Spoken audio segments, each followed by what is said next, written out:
Alright, it's time. Or it would be time, if OBS would cooperate. There we go. The Architect, welcome aboard. Yamazenadu, I see you've got the lasers ready. Mods, let's turn the Morrowind mod off. You think Baron Enhanced works? I doubt Baron Enhanced works.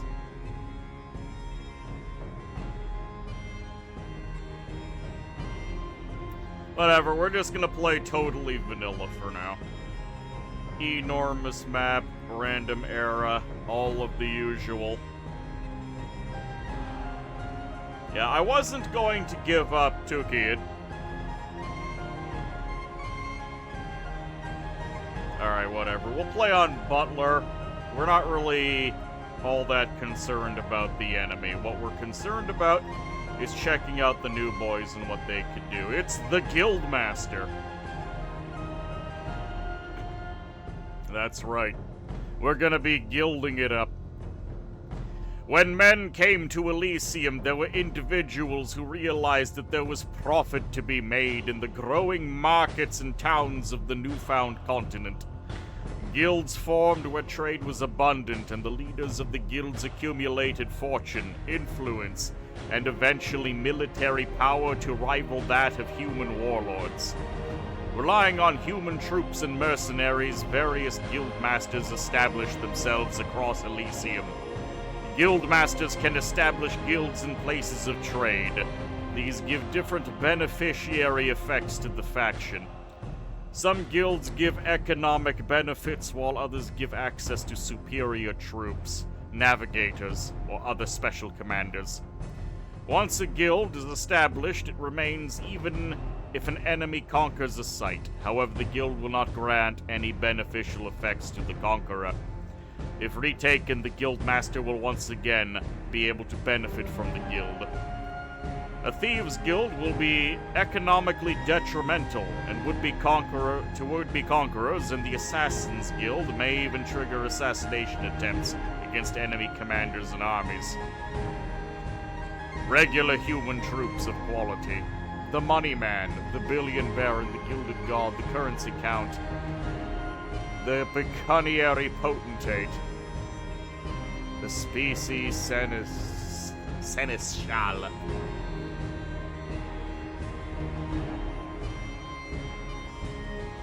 You already preemptively coming up with names, are you, Yama? Guild can be built in places of trade. By the way, that's also another thing this game doesn't really have.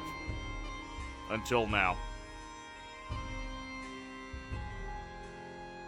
Almost every other class, I mean, I suppose things like the Baron's Mott and Bailey count, but almost every class, if they have a way of enhancing a tile, they can be destroyed by someone else. And apparently you cannot destroy guilds.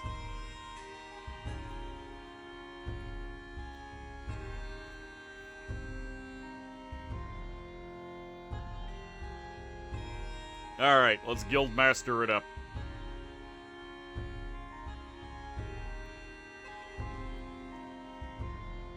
Terminal, welcome aboard. How you doing?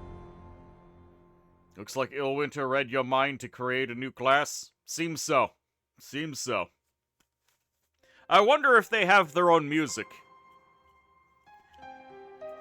I'll be interested to hear it once I start up.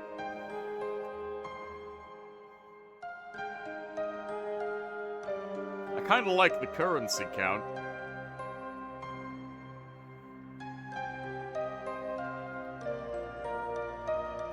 The Duke of Dollars. There we go.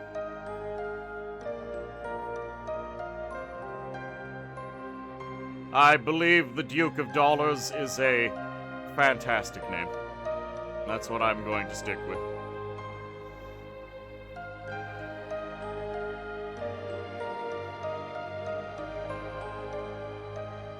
And we're just going to be stuck for 1,000,000 years creating the world. I may have made the music a little bit too loud. We'll see. He also outranks the Baron on the feudal hierarchy, as is only right and proper for a man of such extreme wealth. God, I hate it. I hate it so much already. And we have Mo Dick as our captain. Just a regular vanilla captain.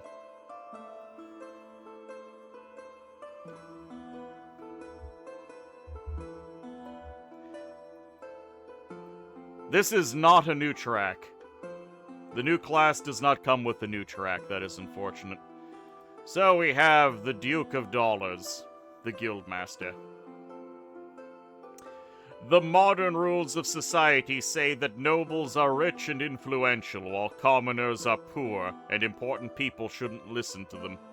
The Guildmaster, not being of noble birth, should therefore be poor and unimportant, like the other commoners. However, being the master of the guild has granted him both huge wealth and power. In fact, the Guildmaster is probably richer than all but the wealthiest of the nobles.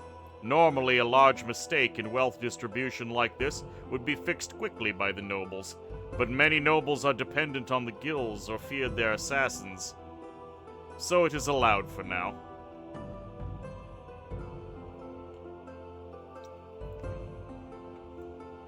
What track is this? This is just one of the generic tracks of Elysium.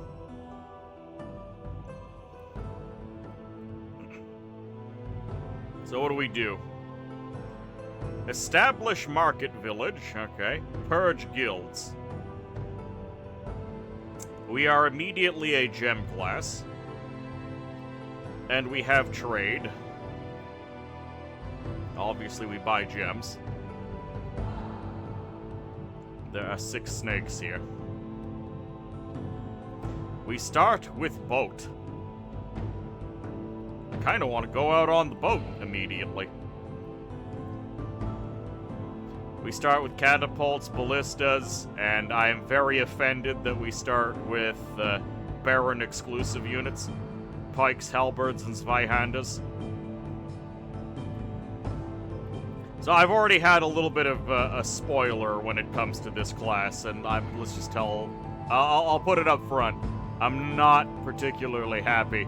Mainly because this thing just has so much, and someone like the Baron Vanilla just has so little.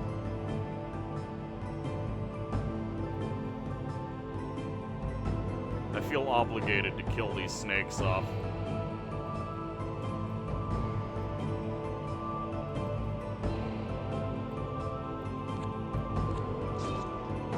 Ah! A Colossus! That's quite the boon to come across, and 10 swans, watch out.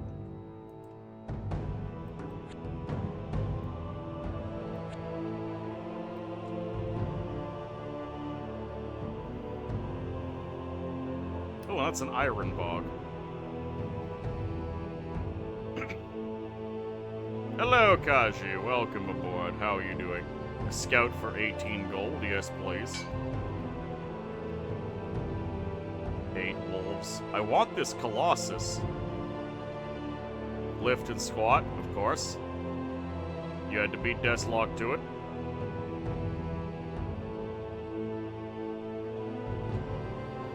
There are so many things I want here.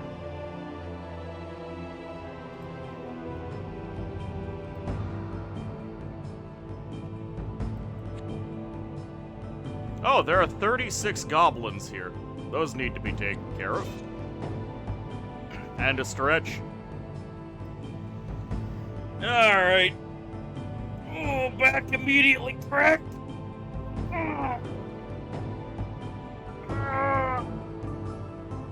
Get everything and murder everyone in the way. It will be done.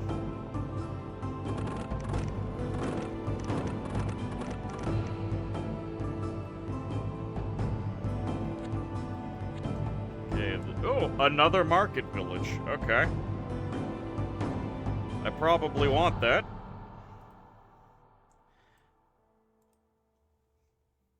Nine swordsmen were backed by Cross. Actually, the Colossus might be able to take that for us.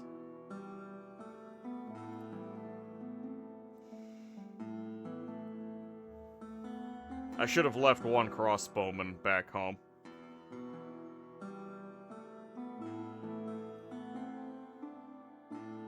Activate special location. The enormous statue comes to life and will fight for your cause.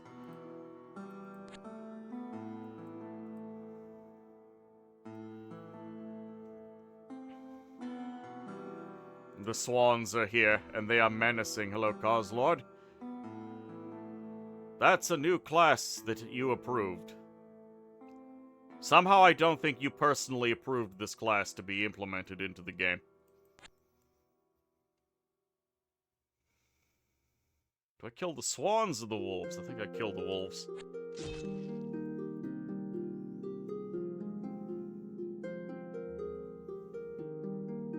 Then we gotta go get those bandits before we lose our village. Hoping that boy... Come on, capture the town. Battle in the frozen sea. You like fun gimmicks, still weak as a human faction. I've already been shown some of the things they have, and I think they have too much going for them. More goblins are here. I'm gonna have to back off.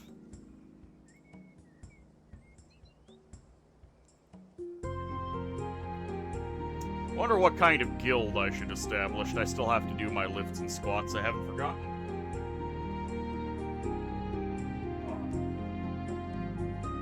One. Do you think the other factions have too little? Correct. 3, 4, 5, 6, 7, 8, 9, 10.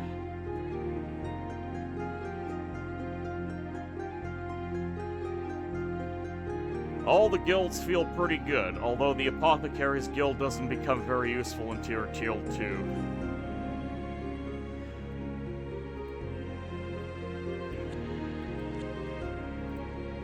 Just gonna pull back for now.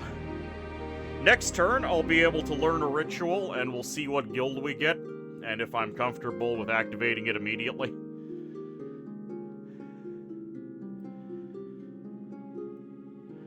Not enough gems. We're 1 gem shy.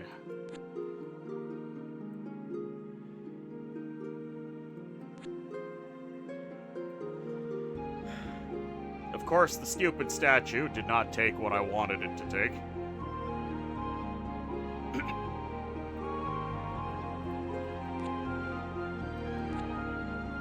There we go, another village.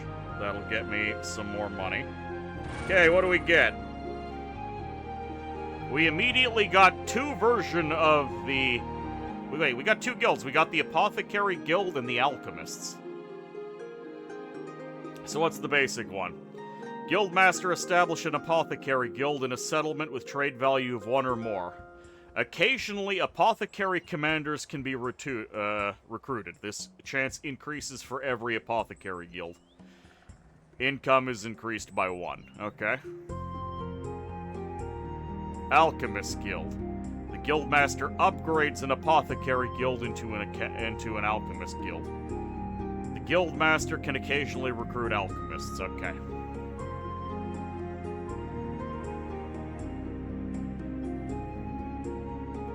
You get a guild, you get all levels of it. I'm not sure I approve of that, considering other classes have to scrounge constantly. But whatever.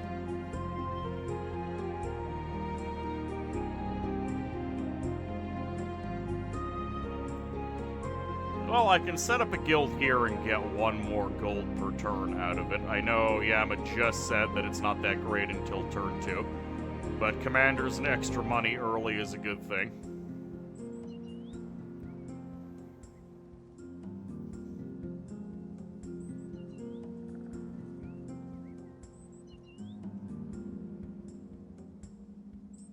Guild merchant for 42 gold. Alright, we managed to handle those werewolves without too much trouble. Bune the guild merchant. Absolutely useless. In charge of the gold for a single guild as well as establishing the guild in new towns and cities. Handling gold for a guild is of course a very important position, as this gives him a great chance of amassing personal wealth as well. Once a guild merchant has become rich enough, he usually buys his way into becoming a guild master. So this is my basic apprentice kind of unit.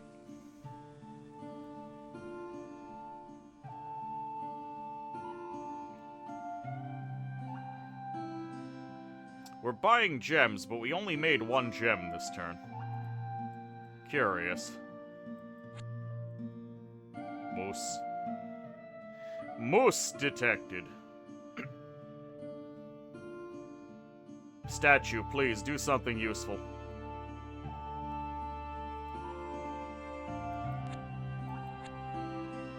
Oh, a hamlet under someone else's control. And a conspicuously empty portal.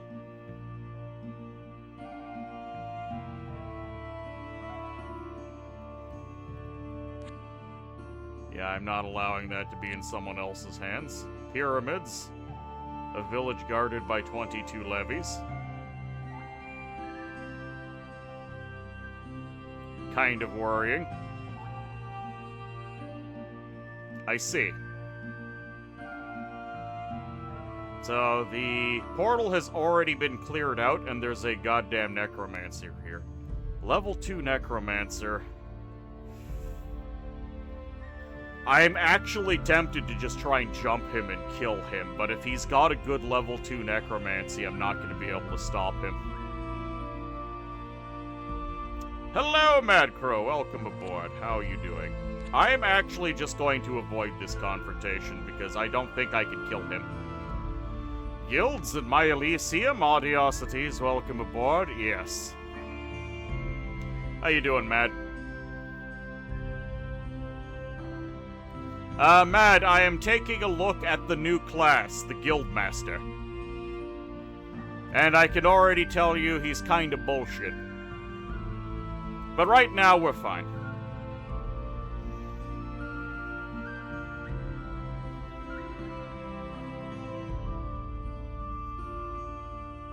Yes, new vanilla class. Base game. Patch notes and everything. He came out yesterday. If it wasn't Tukia, that's what I would have done. 10 swans. Let's go.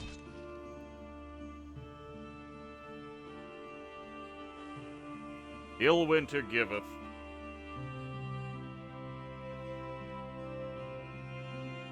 Illwinter already reminding me that they have neglected other classes.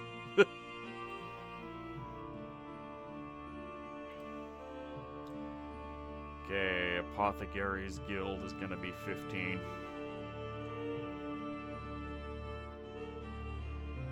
I could establish a market village here.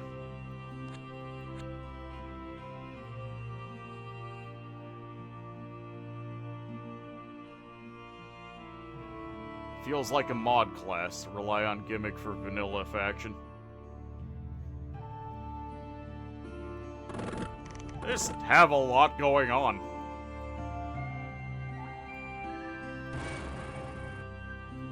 There we go. Market village established. We can buy more gems with this. I'll put an apothecary down.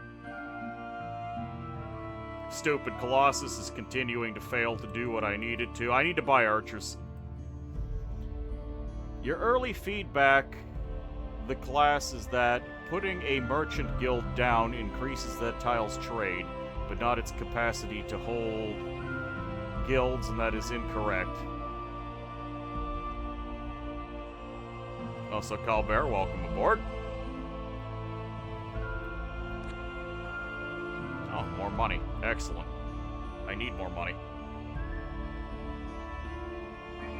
Oh, and there's a Scourge Lord nearby. Excellent.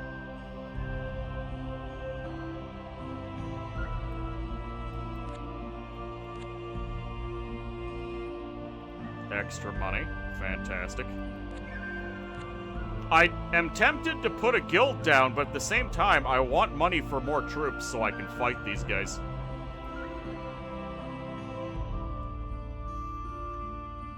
If this is the direction Illwinter is going to take classes going forward, you're broadly in favor. You'd like Illwinter to go back and touch up the more basic classes.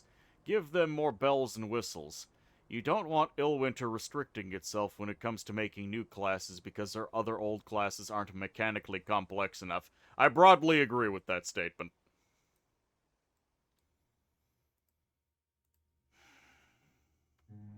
Rockbreaker, King of the Deep. Alright, I'm not going to be able to establish a guild. There's too much nonsense nearby. I need to be able to kill.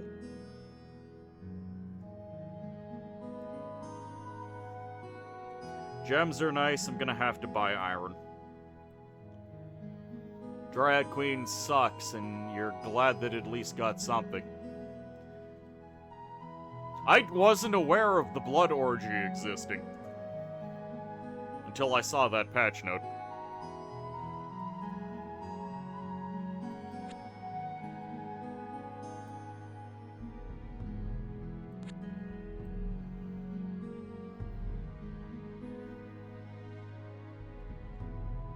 Wait, the Necromancer came through that portal. He might have a town on the other end of that portal that I could take. Okay, take all the troops. Next turn, if he's still around, I'm killing him.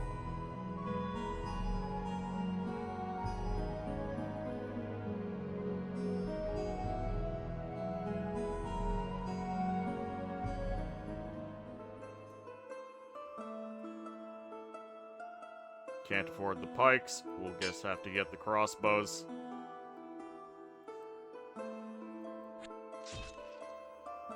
Okay, hopefully we can kill this guy without losing everything.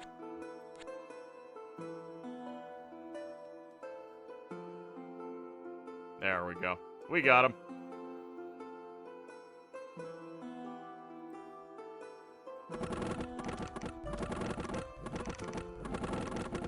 Killed 2 guys, killed 3 guys. 3 casualties, I'll take it.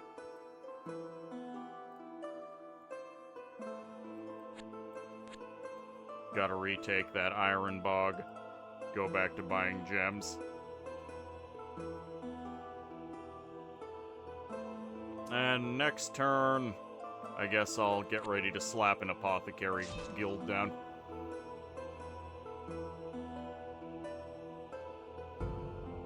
I heard the attack sound effect. Okay, it's just this idiot doing things.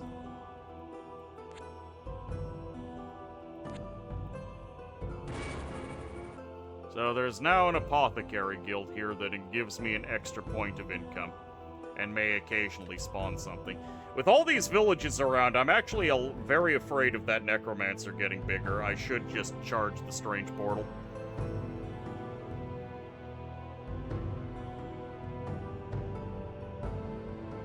Before the necromancer gets too big. Capturing his fortress would be really nice. Ooh, a bottled spirit. How quaint.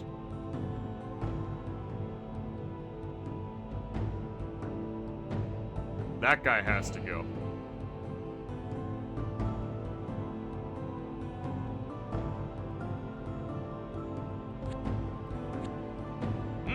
Two Gortide horrors on that temple. Isn't that cute?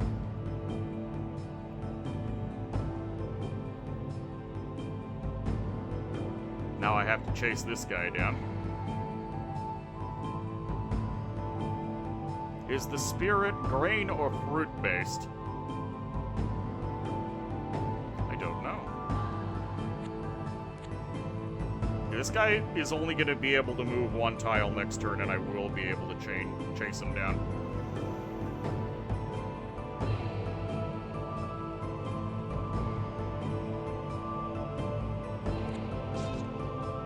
Let's learn a new guild. The Sages Guild. Establish a Sage Guild in a settlement with a trade value of 1 or more. The Guildmaster can occasionally recruit sages. Controlling at least 1 Sage Guild will result in all libraries yielding 1 gold income per level of library.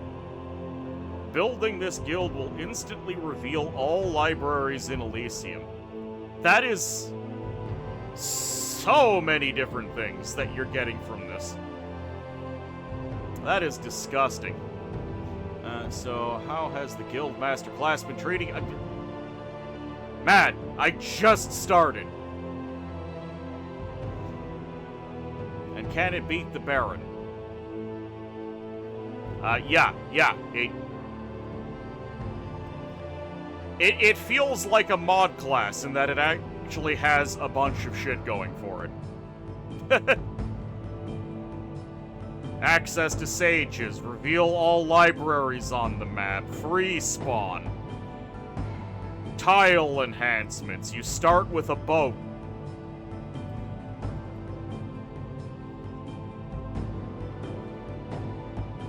It's one of those things that just calls the weaknesses of older classes into question.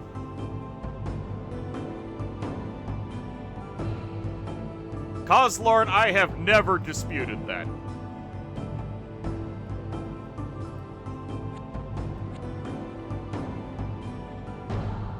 Alright, I'm gonna go through this portal and see what's on the other side. It's a gem class?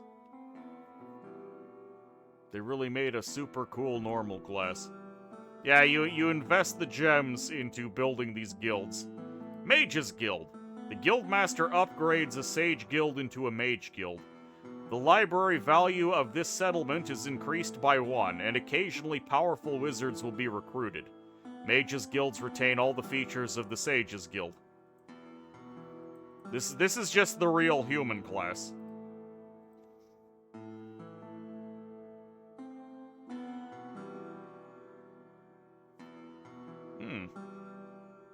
Demonologist has been eliminated.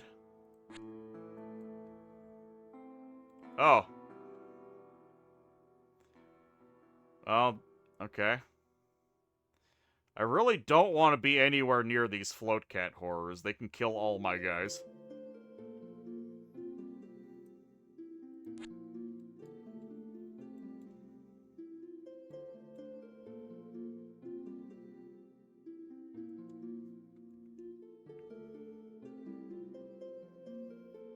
It's just some classes are very weak.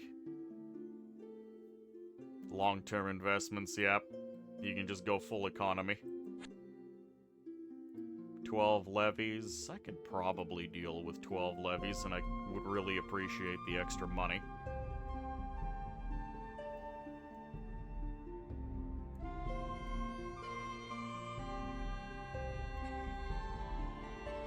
Oh, the pale ones are mad for me killing their king. I think I game over here, actually.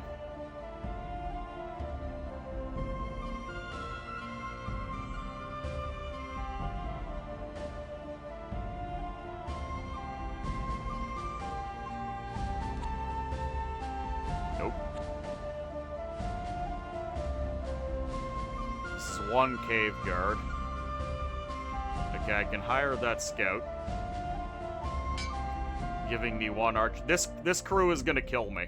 I just happen to be away from home. And I can't really do anything about it. I'm gonna stop buying gems. In fact, I'm gonna sell gems.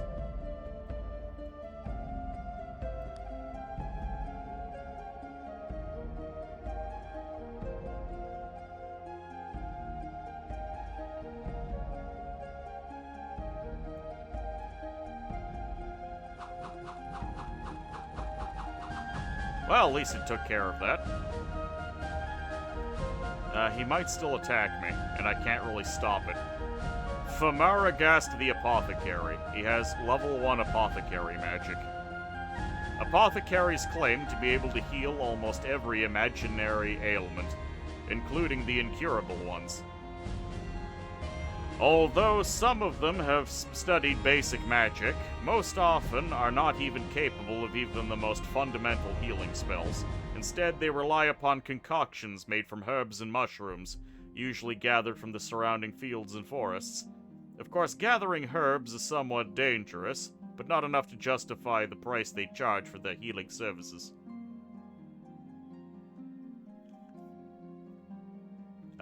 I don't know where you see Disease Fixer.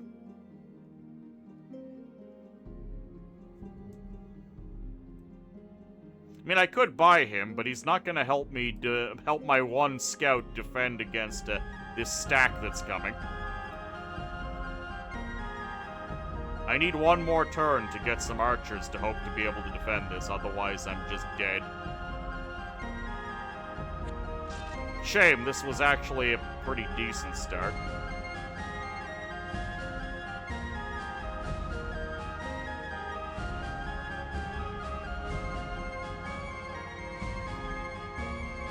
village is mine. And we can get...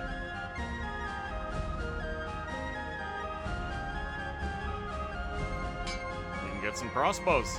And we gotta hope that's enough to scare them off.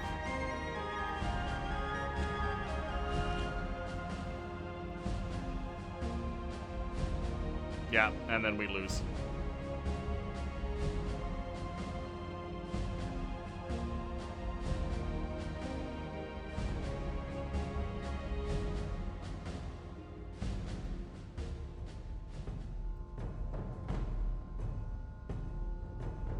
Wow. So we started with the pale ones 1, 2, 3, 4, 5, 6 tiles away from us. That's really rude.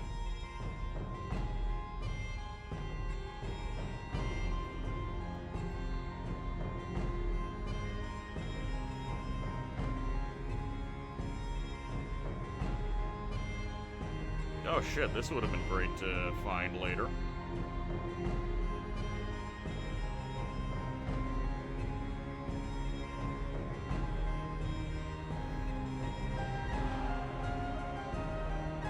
Classes might mix well into a guild master in teams. Well, yeah, because they're not overlapping on resources.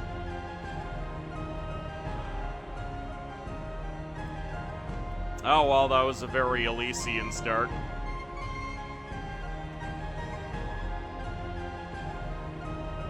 Let's give it another shot.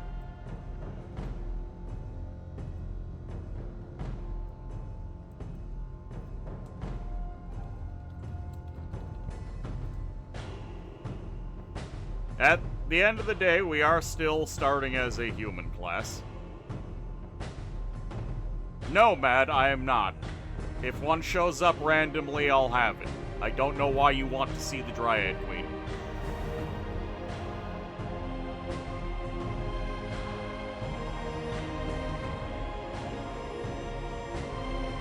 It is one of the most aggravating classes to have on the field alongside things like dwarves. There is a single new unit, and there's no guarantee they're actually going to use it. A Death Knight and 2 ghouls directly beside me. Oh, thank you. Thank you for the boat. So I start in a port in the middle of land with no water connections. Excellent. My boat is going to help me. You know what? This boat will still help, because if something tries to attack around, they'll spend time whacking at the boat. The old dry dock.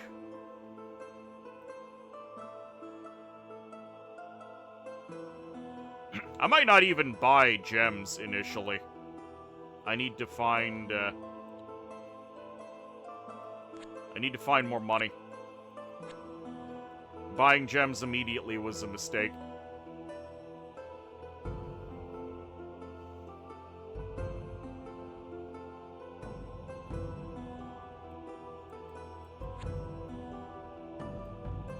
Okay, pale one. There's the dock.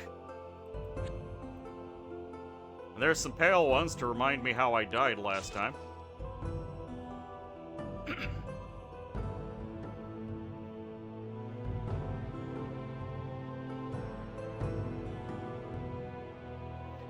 Druid eliminated, Troll eliminated, Warlock eliminated.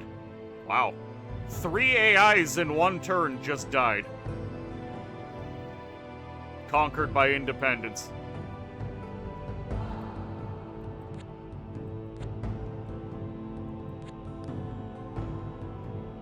Ambushed Ancient Temple Gorgon.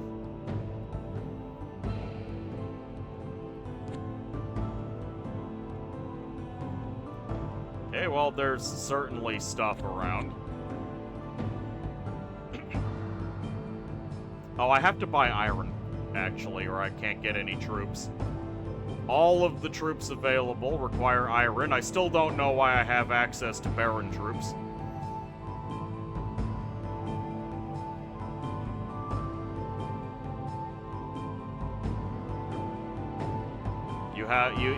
Yes, there's Many mods do that, Cosslord. Feeling like a dark age. Could be, could be.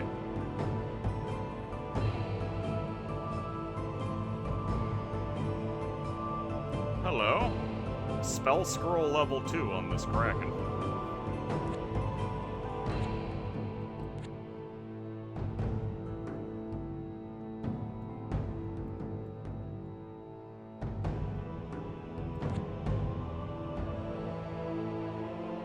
So we start with Thieves Guild. Thieves Guild in a settlement of trade value. The Thieves Guild increases income by 1. If captured, has its income reduced by 2. Will produce brigand units in the settlement as well as in all brigand lairs. Multiple Thieves Guilds will make controlled brigand lairs spawn more brigands. A pirate port with a Thieves Guild will occasionally generate a pirate ship that will independently raid and plunder. Very cool. Also very advanced compared to other classes. And then Assassin's Guild. Upgrades into an Assassin's Guild will occasionally be offered assassins. An assassin will appear at the guild when a contract is signed.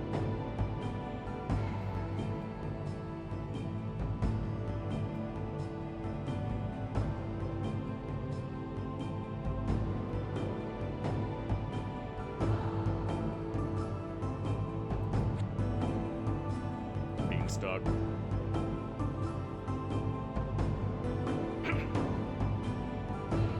What does the contract do? It spawns an assassin at your home tile that goes to wherever.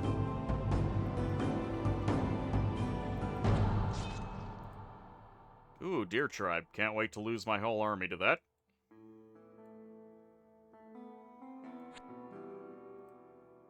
Okay, we gotta swap to buying gems. Get some crossbows. Put them on my boy and look around.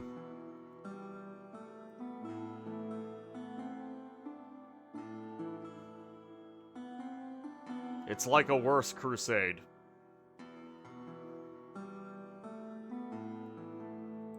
I have a feeling that if you're playing a regular game of this, even if you're going to learn to hate the Guildmaster, because your 5 hit point Great Enchanter or whatever is going to constantly get assassinated.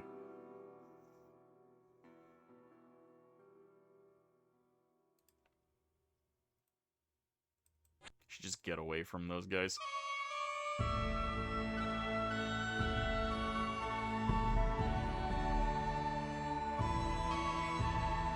I'm kind of sad about the landlocked boat.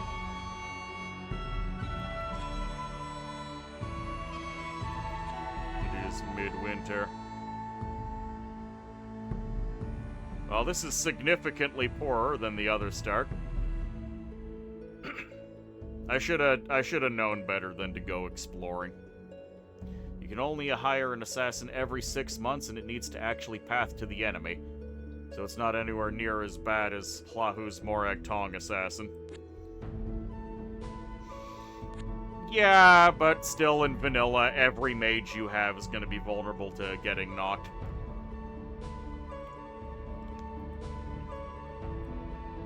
And you know it's going to happen.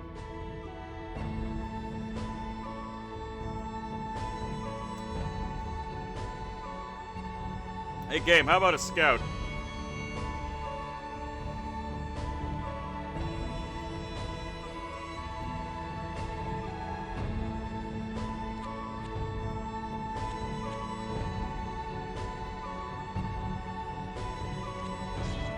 I've got no choice but to scout right now.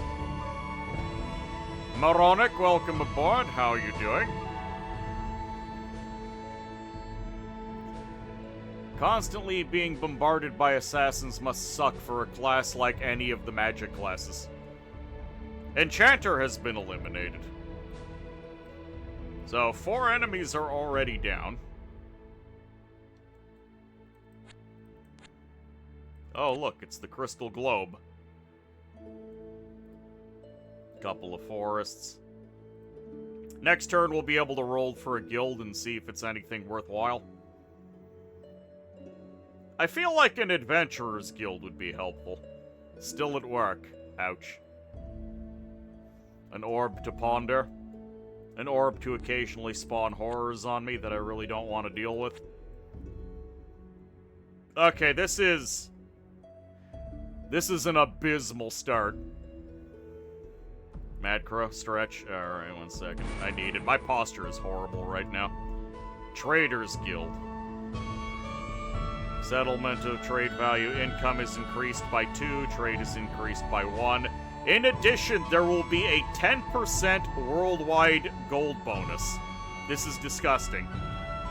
This right here is some mod bullshit right here. 10% global gold bonus. I might build this anyways for the 2 gold bonus because I kinda need it.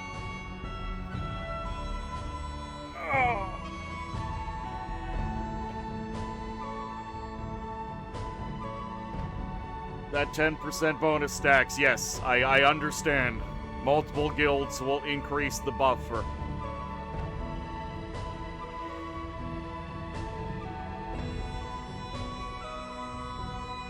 You can economy win this game now, yep. Well, keep in mind, you're still a human class. So you've got to balance the money making with the actually getting things that'll help you kill factor, but it is still absolutely disgusting and insane compared to everything else in this game, which is comparatively tame.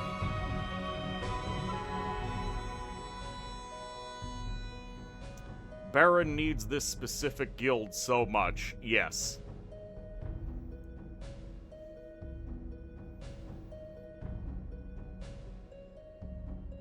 Then enters the Priest King. Well, look at all of the exploration done and all of the money that I haven't made. I guess I should kill these centipedes.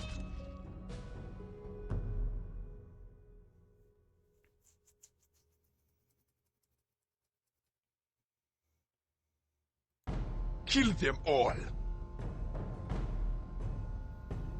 You can put the guilds on the tiles of an ally, and you still get the passive. You know, this start would have been much better if your dock could actually do its duty. Correct. This is a hellish start. Oh, we also get 10 Zweihanders on offer.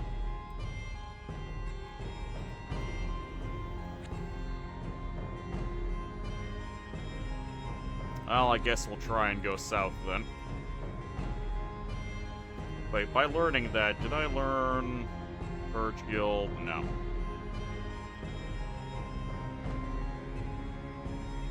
Let's buy gems at double price since I'm starting to be flush with money.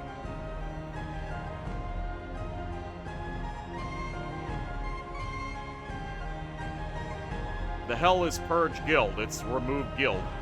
In case you want to swap what guild you have. Seems pretty self-explanatory to me.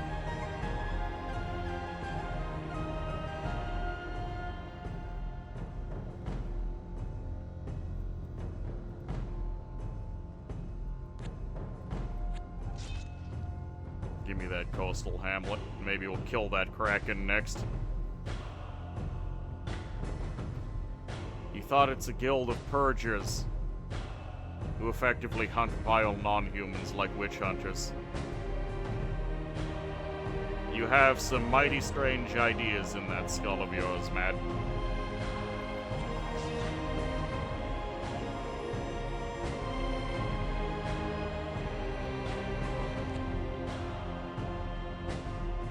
Not enough gems. I'm 1 gem shy.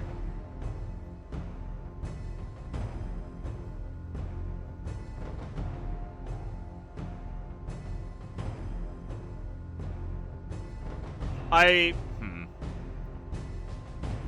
gonna get the Trader Guild, and then I'm gonna swap to buying iron again, and I'm gonna get some more crossbowmen. I really should try and claim these coal mines rather than running off and exploring. Because I'm barely going to be able to hold my home front, let alone go look around.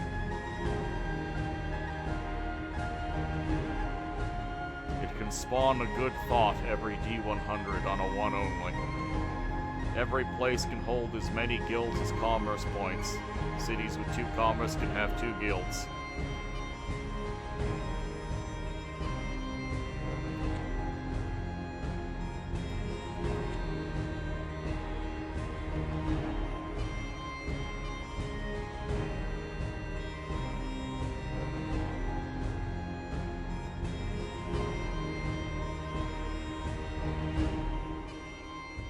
Did I have a scout?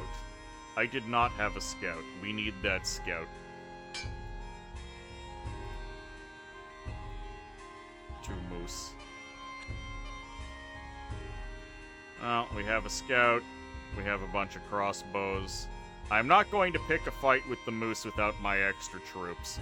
But I will stand there and stare at the moose menacingly. Spring has sprung. Fantastic. Time to pass another turn. I'm gonna go back to buying gems. I have enough iron for 2 recruitments.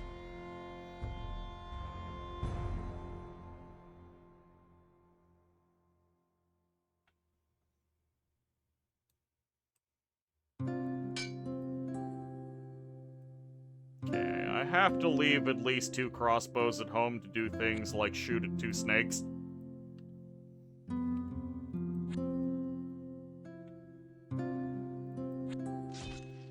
Oh, hello. Hello, 2 more mines. Okay. That'll be helpful. If the moose doesn't want to end on a plate, it better stay the hell off my estate. Guildmaster probably, yes. Okay, well, we took 9 casualties. That's kind of expensive, but hey, the coal mine is ours. Which means I now have a steady iron income, which in and of itself is good.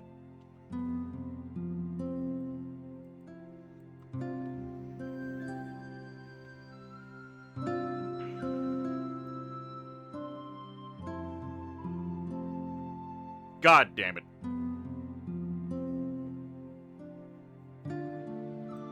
Not having access to regular archers is actually a bit of a problem. Again, just leave 2 crossbowmen behind. Animals shakes fists angrily. Exactly.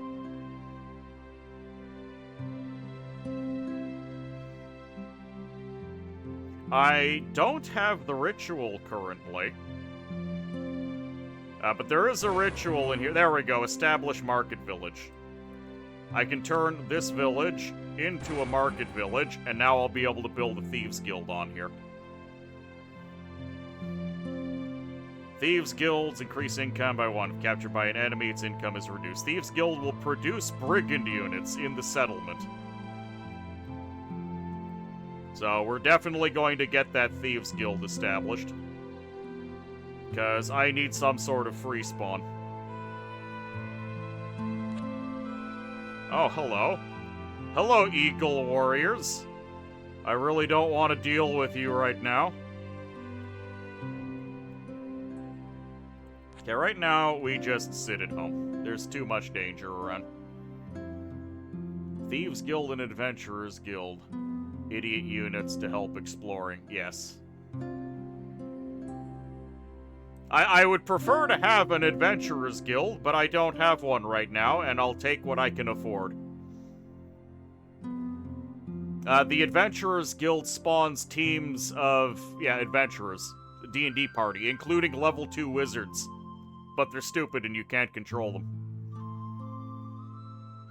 Next turn? Next turn we'll be able to get ourselves a Thieves Guild, I believe.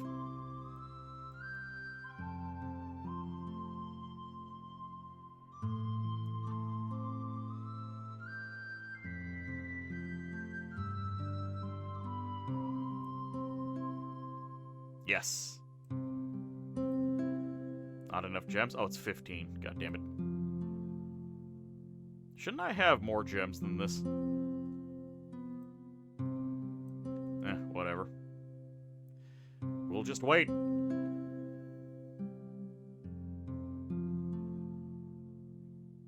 It actually makes you wonder if you get dwarves too. You'd like to know the roster. Well, it'll be a while. The wikis aren't exactly illuminating. Alright. So we've got a Thieves Guild. I don't know how long it'll take to get anything out of it.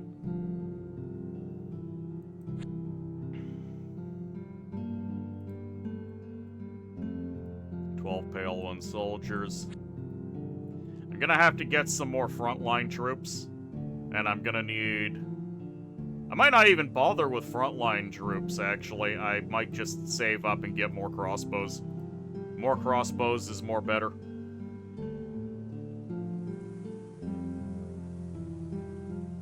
Alright, both my settlements are being menaced.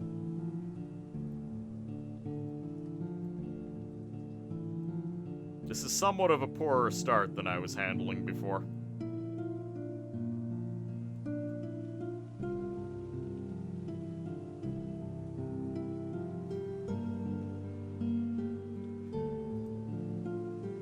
That's a level 2 Sky Mage, which is terrifying.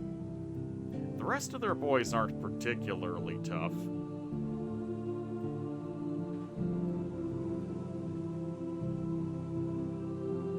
Caravan Guards. Being a Caravan Guard is not for the faint-hearted. The Caravan Guard has to face many dangers of traveling between towns in Elysium, such as bandits, bear snakes, and maybe walking into a forest of aggressive giant mushrooms. So for 50 gold, you get 7 guys with broadswords. That's actually pretty decent. That's good value. Is that scroll pretty good? It's a level 2 spell scroll. So theoretically good, but currently not very useful.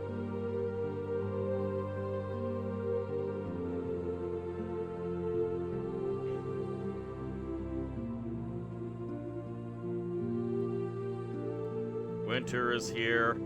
Ah, we have a stupid master thief, who is an assassin with a poison dagger. You know what? That's a pretty good spawn, even if it's stupid.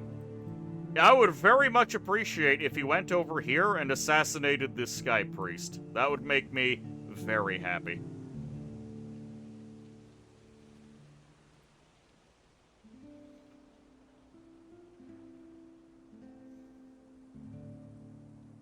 Less armor than a standard swordsman and no shield either. You'd say the Caravan Guard is competitive but unexciting. Yeah. The Caravan Guard I am perfectly okay with. That would be a nice little feature. I'm actually gonna stop buying gems for now. I would prefer to get some money. I could roll for another guild, but I'm gonna wait till I have more troops, because I'd like to be able to take another mine, or, you know, kill things that are nearby and causing problems.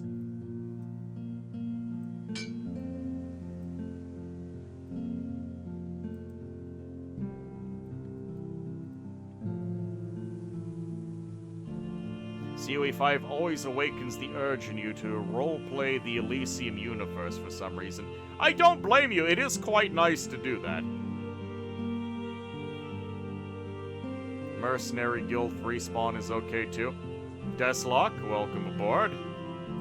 You'd like to be in? Well, currently I have this captain, so you're gonna have to cope with just being a captain. Leader Deslock. Pass off this scroll to the Guildmaster.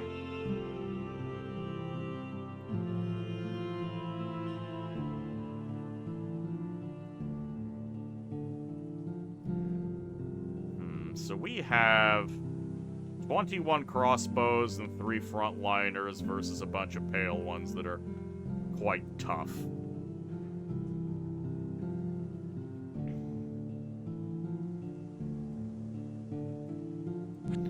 I'm gonna relocate slightly. Okay, they didn't take it. Oh, there's a giant wandering around, alright. Mad Crow, thank you for the hydromancy.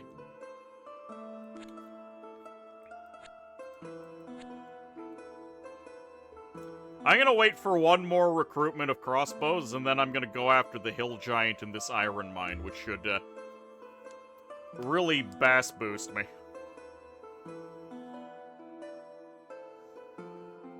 10 Zweihanders for 86 gold. I just don't have that kind of money right now.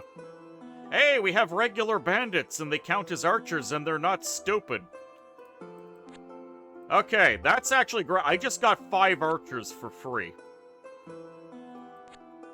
That's actually a really big deal for me right now. And they're midline archers, so they'll actually provide some frontline support as well. We are going to kill these moose. I'm tired of them coming close to me because I feel kind of safe right now. We can get 5 more crossbows as well.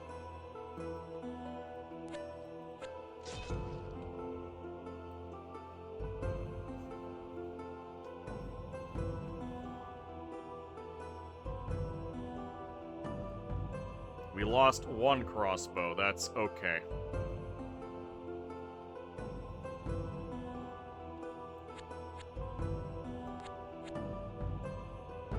Don't know where that giant is going.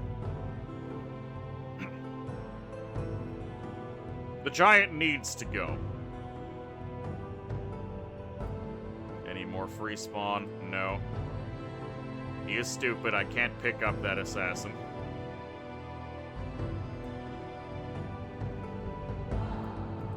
One hill giant, great club, 144 hit point, 1 armor. I'm just gonna be patient. Yeah, he did take my iron mine. I kind of expected that. But now I can get 5 more crossbows. I'm gonna leave this 1 crossbowman behind. And now we can kill. And I'll start rolling for guilds again, because I feel like I actually have a military now.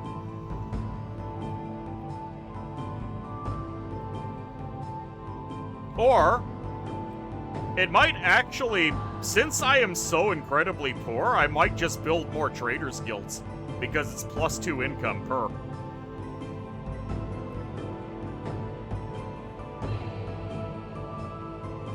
I will build 1 more trader guild.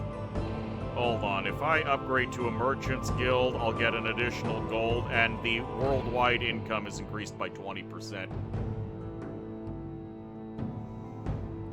I don't know what guilds are in this game yet, Yama. I've only have a very brief look at what Regin got to experience.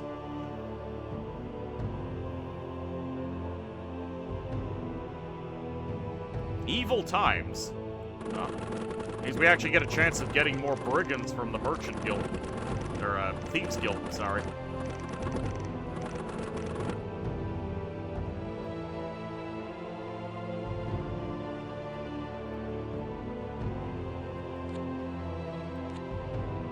Okay, a bunch of hamlets. Those aren't the best.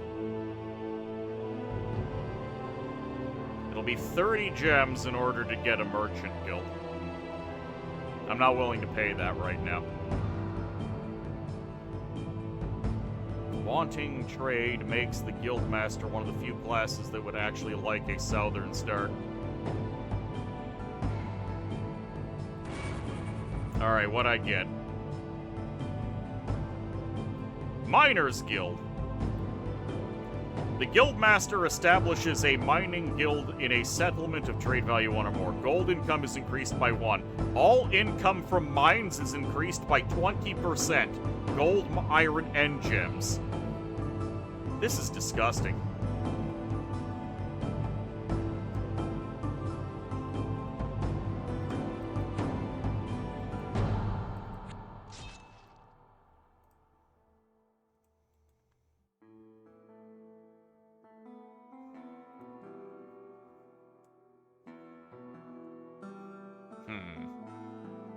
Well, right now,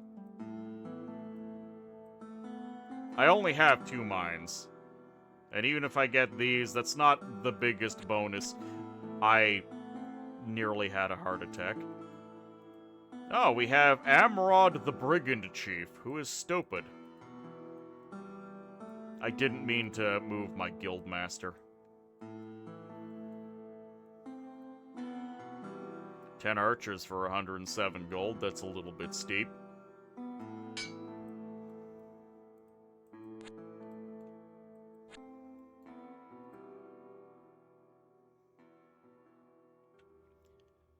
Oh yeah, we need to take a look at that. So when is Illwinter gonna implement diplomacy and gifting resources? Probably Conquest of Elysium 7. Dragos Prime, welcome aboard. How you doing? Howdy, howdy. You stack percentages forever and snowball. Yeah.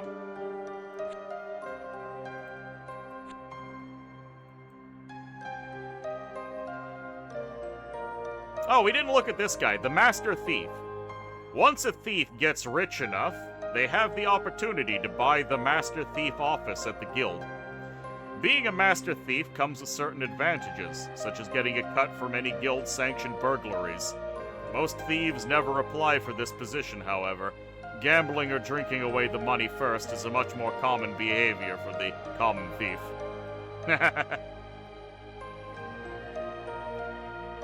It does not take much skill to become a chief over a few brigands. Usually it is enough to be able to beat up anyone who asks about why he should follow this chief that no one else has asked for.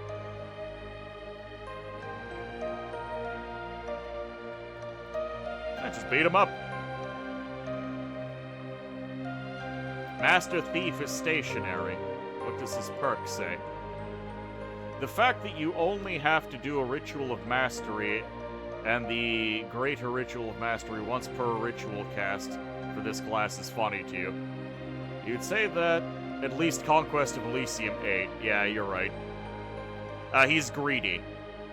He's greedy, stealthy, and stupid.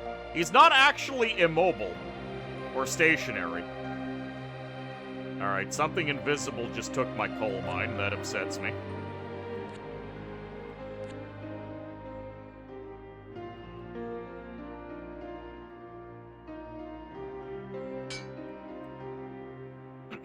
More crossbows, please.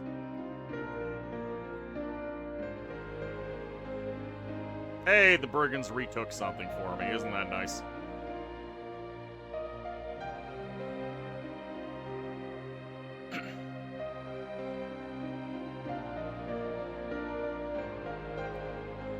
Oh, I didn't look at the level 2, the Masons Guild. The Mason Guild will upgrade a fortification in the current location, improving the gate and maybe even creating a wall if there is none before. The mining bonus is increased to 40%. It is very funny to me how I feel about this, because this is all really cool stuff, and all I can think about is how angry I am about the neglected classes having nothing going for them.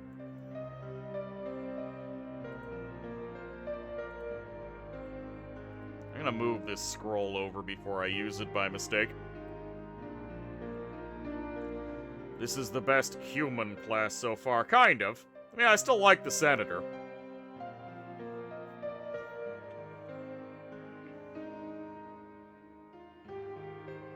Baron cries chivalrously. Yep. I mean, upgrading my town here with the Masons Guild might not be a bad idea, but because this is such a poor start, I kind of want to get an Adventurer Guild or something up. Let's roll. What do we get? The Mercenary Guild. The Guildmaster establishes a Mercenary Guild. It will recruit special guild mercenaries automatically, as well as increasing the number of ordinary mercenary offers. More mercenary guilds will make them more frequent. Mercenary Guild reduces the income of the settlement by 2 gold per month. Okay, so this will actually inhibit my cash, but it'll free spawn things for me. And then, this leads to the Adventurer Guild. Upgrades the Mercenary Guild into an Adventurer Guild. Adventurers will gather here and go on adventures after a while. The Guildmaster can recruit heroes more often and for lower price. The chance of receiving magic item offers is also increased. Multiple adventure guilds stack their effects. The Adventurers Guild retains all features of the Mercenary Guild. How are the complaints going? Hey, Regin, look at my start. This boat has done really well for me. This is how your game went, right?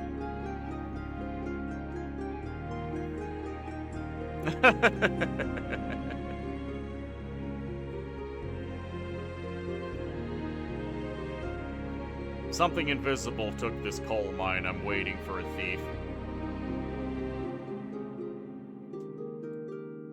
You knew there's no more small lakes. You don't know if it was the Mason Guild at first, but you also got a stationary ballista. Oh, amazing. Oceanville. Yep. Oh, and we had a much better start, but we died because 6 tiles off screen was the Pale Ones. And as soon as my main army left to explore, I got jumped and died. I am thoroughly disgusted by this class. Again, I was just reminiscing on the fact that, on the face of it, this is a really cool class, but at the same time, it just makes me aggravated at how, the more basic classes are, the state of them.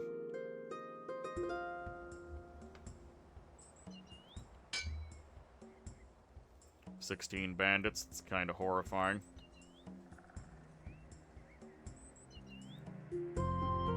Theoretically speaking, this so far feels very much like an ocean setting, considering that water is in every direction.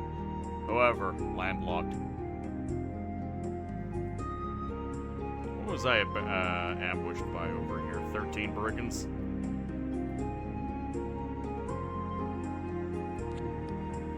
Another ambush. Okay, at least we cleared them out, and I've lost my iron mine.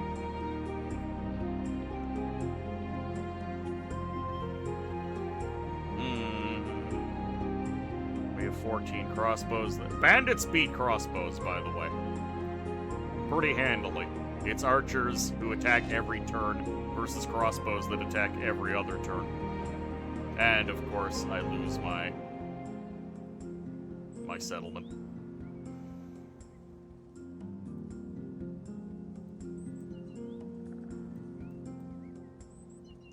This class does have some benefits for allies. Yeah, that's good. A class that actually has some interaction with allies is cool. You should remember that it takes multiple weeks to travel to the coast, unless you take the forest route. If there was a brigand lair nearby spawning due to evil times, you'd capture it for free spawns. Yeah, about that. I don't see any brigand lairs. Ah, an easy coal mine over here.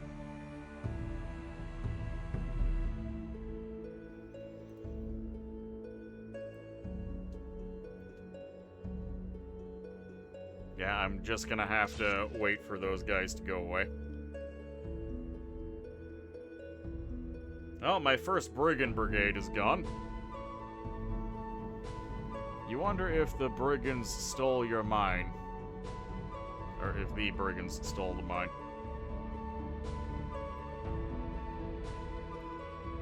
Okay, I have enough money for... I can't afford heavy infantries, but maybe I want some frontliners to eat arrows.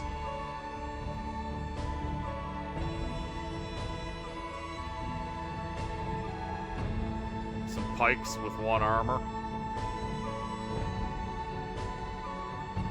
Would you have chosen caravan guards over spearmen? Of course I'd choose caravan guards over spearmen. The only... So you lose out on the small shield, but you gain broadswords. And you get 2 more guys. The 2 guys alone make this the better offer.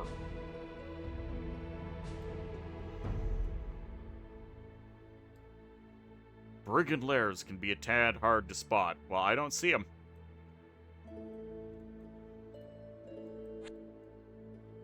Oh, an iron mine. Don't mind if I do.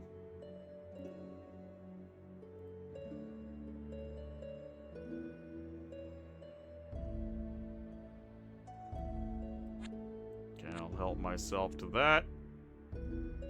I'm just gonna get more crossbows.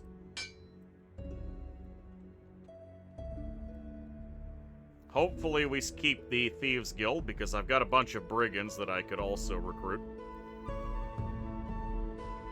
Who's the emo knight next to you? It's just a death knight on an old battlefield.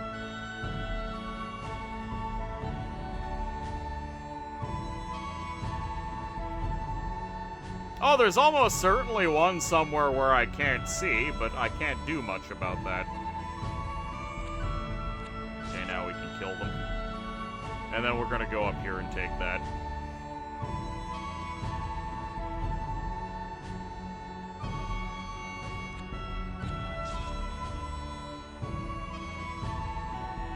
I think I might actually build that Mason's Guild now, rather than the Mercenary Guild.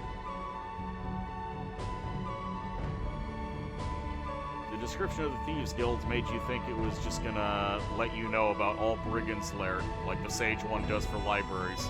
Sadly, it does not.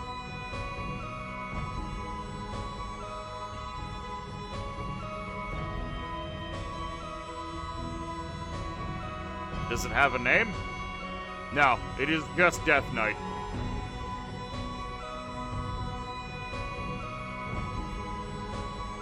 He is only Death Knight.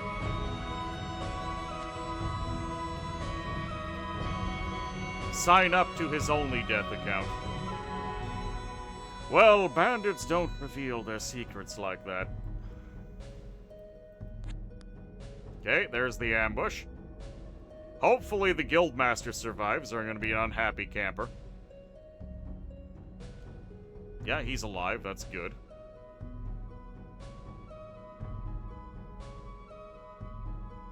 Means even if you confuse him, he's not a commander, correct? Wow, I almost got stabbed by a bandit. Why do I have 9 hit points as Guildmaster? This is also offensive.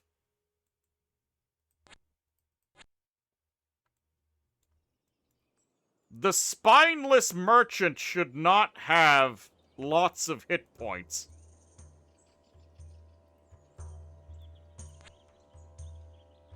Oh, another mine? Okay.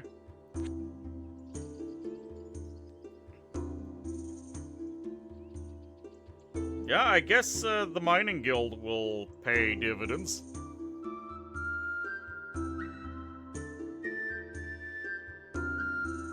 Not that I can meaningfully hold any of this.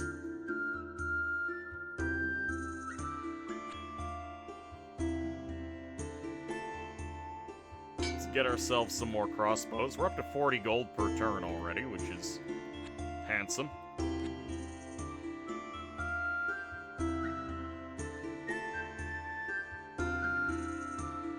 %50 more HP than actual soldiers makes sense. Sparkly Wallflower, welcome aboard. The new class is the Guildmaster, which we are playing right now. They have some absolutely ridiculous infinite money scaling. I can just...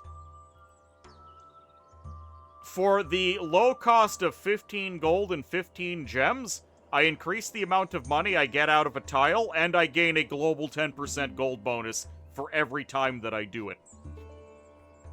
It's disgusting. This feels like a mod class.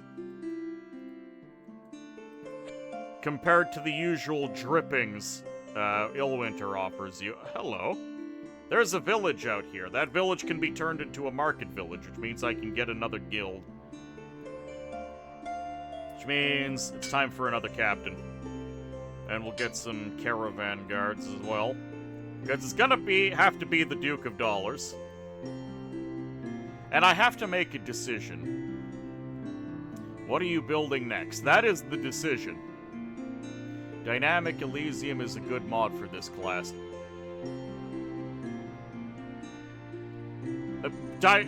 Dynamic Elysium and Elysium Expanded would break this class. Because they just put trade on everything. Almost endless, you are limited by how much trade is on a tile. Some factions call out for a king or an empire. Your character clearly says for the market, or something along those lines. No, you don't understand. My character says, for me.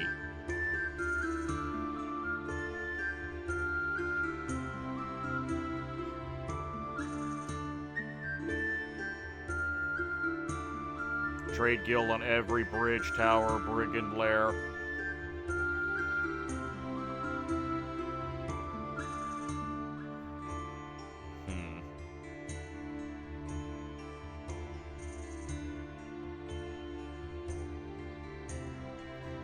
I want a miners guild and I want a mercenary guild, but I have to decide. Imagine if you could put bounties on different factions. That's what the assassin contract is, Mad. Pay attention. Do I want the mercenary guild at home or out here?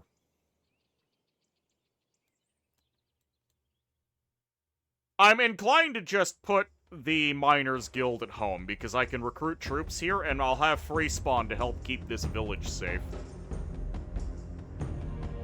I think that's how I will do things.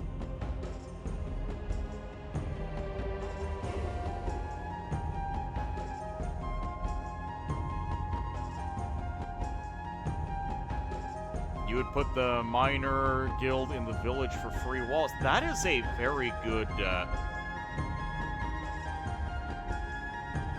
that is a very good point. Free walls on the town is very good.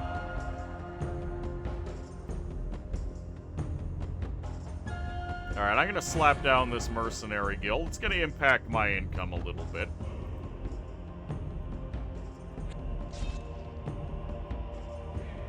But that's fine. I also need to get more troops so I can take the rest of these mines. We're not quite there yet.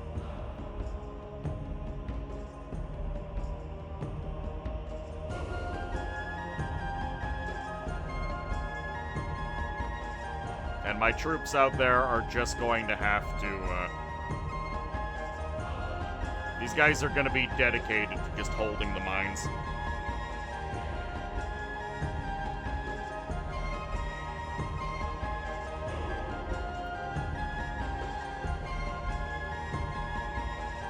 Merchants Guild and Adventurers Guild. Let's swap over to buying gems. Which I probably can't afford to buy gems. Just get more crossbows. Because I would like to upgrade to the Adventurers Guild as quickly as possible.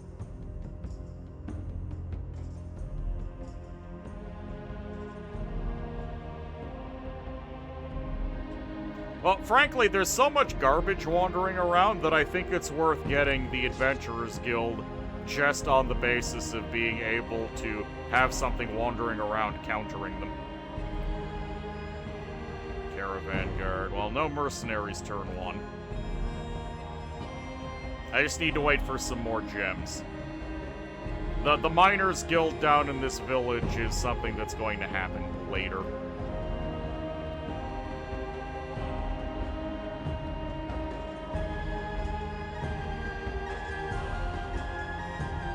Kobolds are probably going to end up being a problem.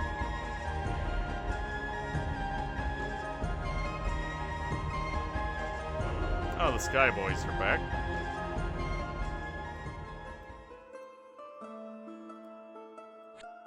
Give me my mine back. I need that income.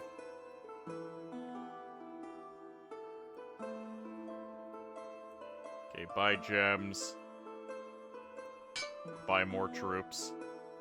Thagiobath. Take the boys. Minus 2 crossbows. We'll leave the injured at home. Kill this guy. Hopefully we don't lose half our army to a chain lightning.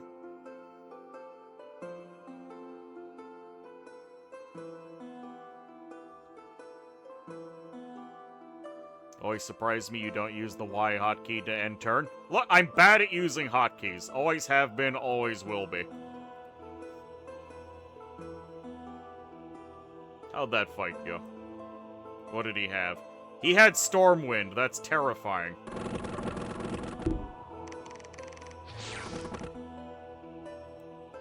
That could have gone a whole lot worse for me. You hope the Sky Priest sees a barrage of 1,000 bolts before succumbing instantly. It was about as close as it was gonna get. Also, I need to get another cheap commander and send him up the beanstalk so I can see what's up there.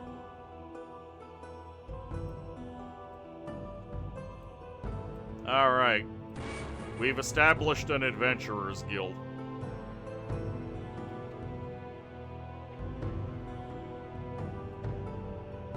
I'm not so concerned about upgrading the merchants' guilds right now. I kind of want to go get the mining guild up and running. 8 deer, 4 deer. Just gotta clear the deer out. Take the boat with you. You can't. There's a Cloud Lord. God damn it. Okay. And it took a while for him to get to me, too. There's a lot of mines around. Yeah, that's not the scariest Cloud Lord I've seen.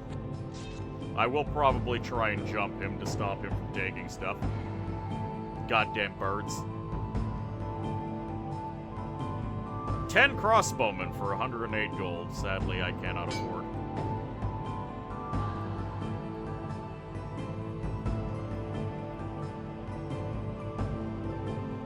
Wait.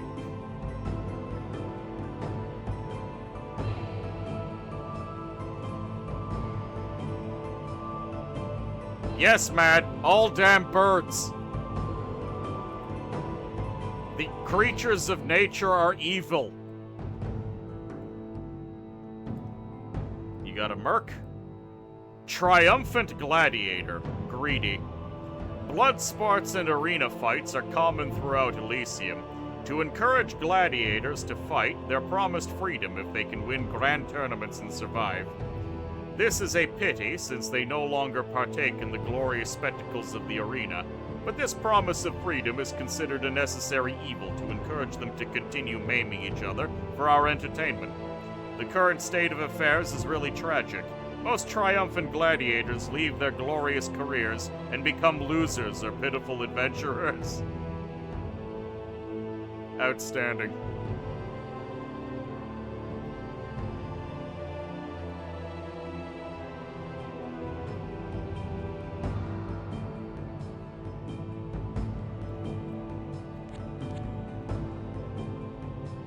Oh, that gladiator is, yeah, he's stupid.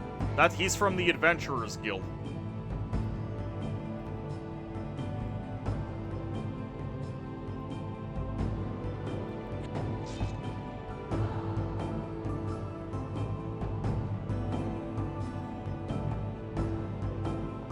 Oh yeah, he's got great stats.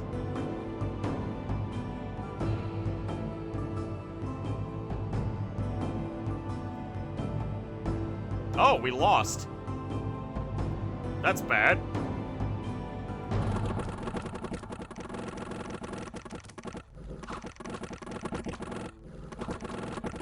We got some really pathetic rolls against these deep ones. Okay, I did not have critical mass for that. That's, really bad.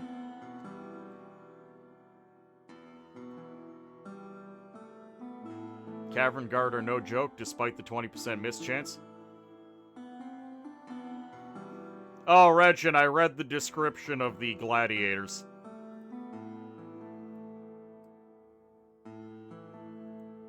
Okay, that was terrible. I'm gonna stop buying gems. I need money.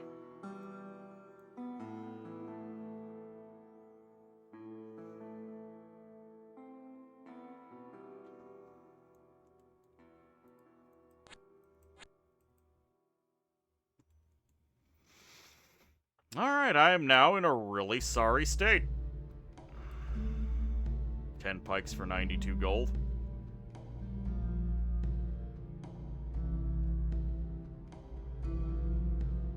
That would have actually been a really good deal. I might swap to selling iron.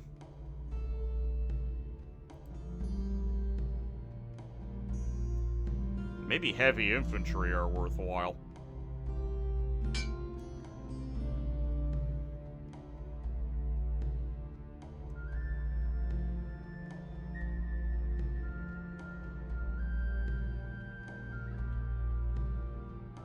Did the evil times ever end? I don't think they did.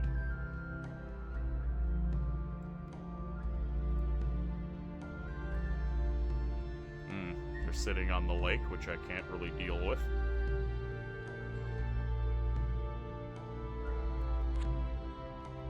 Alright, birds, I'm coming for you.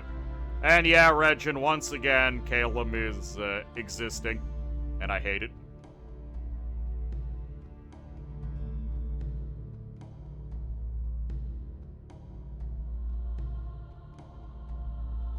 This class should change trade every other turn or so.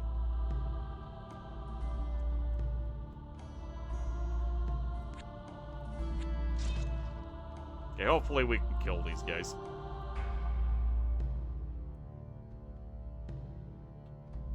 Recheck the guild merchant.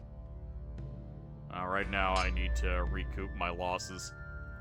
Not taking this iron mine was... I mean, that was many years of accumulation lost. Clearly you should play Calum to dodge their existence. Ugh. Oh! Cloud Lord eliminated. Last commander slain by the Duke of Dollars. Okay, well that means there's a free Cloud Castle somewhere.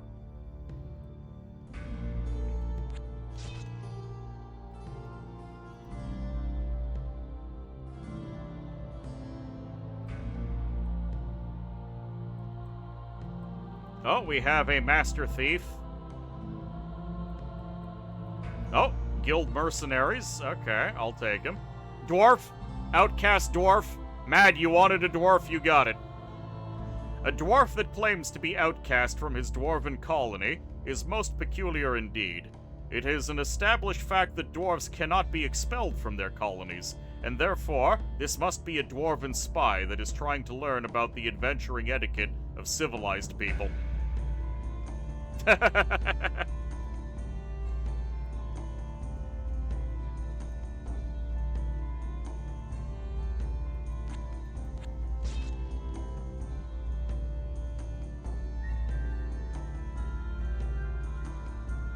Yeah, if I could get my hands on the Cloud Lord stuff, that would make me a happy camper. Half the classes have already been eliminated, by the way.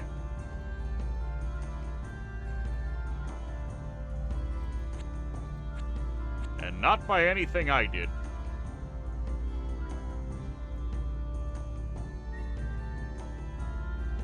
Get some more crossbows. 7 brigands, that's something we can deal with.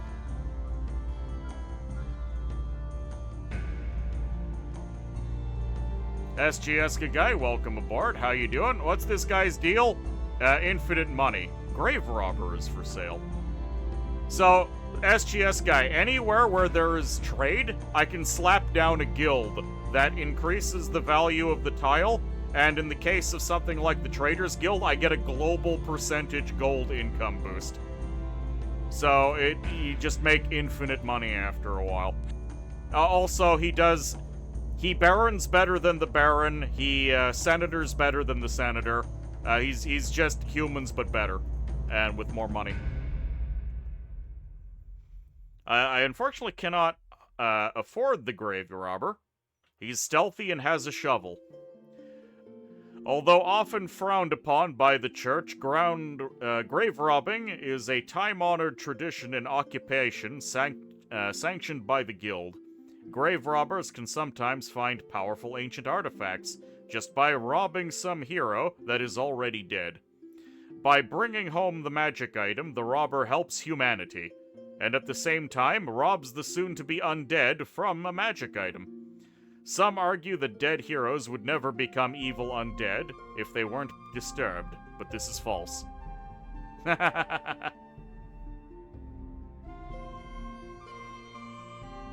Greatest force in Elysium, the Syndicate. Correct, Runa. Also, hello, Runa. Welcome aboard. I'm no ordinary Runa, goblin! I don't know if you heard, but just the income on these guys is stupid.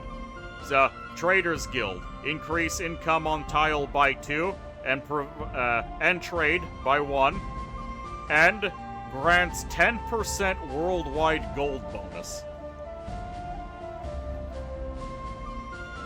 I mean, if they're becoming evil undead beings, might as well take their stuff. Correct.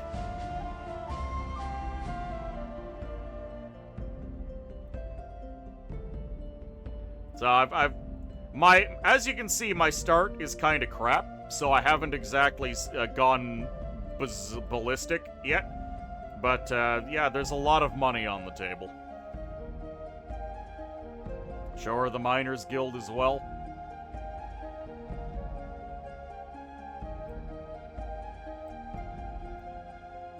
Alright, here's the Miners Guild. Increases gold value on the tile. Income from all mines is increased by 20%. Gold, iron, and gems. And then it gets even higher when you start upgrading it. It is just wacky. 71 gold for 10 Pikeneers. That would have been really nice. And it stacks, yes, and it stacks.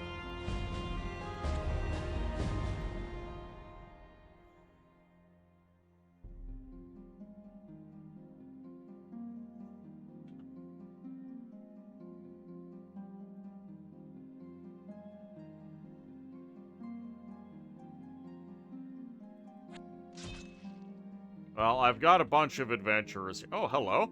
We have a fighter. He's got a sweeping greatsword and a crossbow.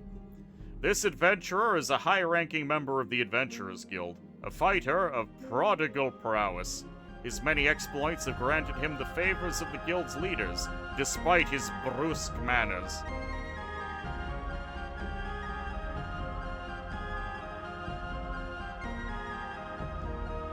I gotta kill those centipedes.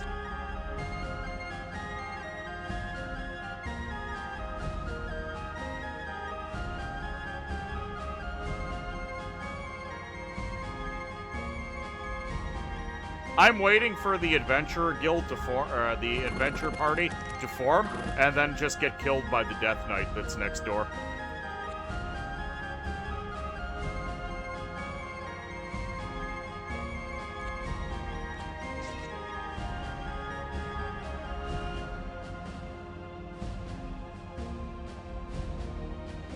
Let's just get more crossbowmen.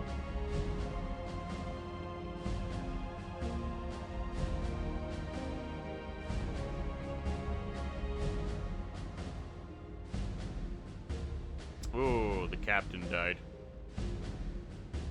Oh well. I guess I can send the Duke of Dollars out. I'm gonna send the Duke of Dollars. He's gonna grab the troops that I missed, and he's gonna go down here and establish a miners' guild.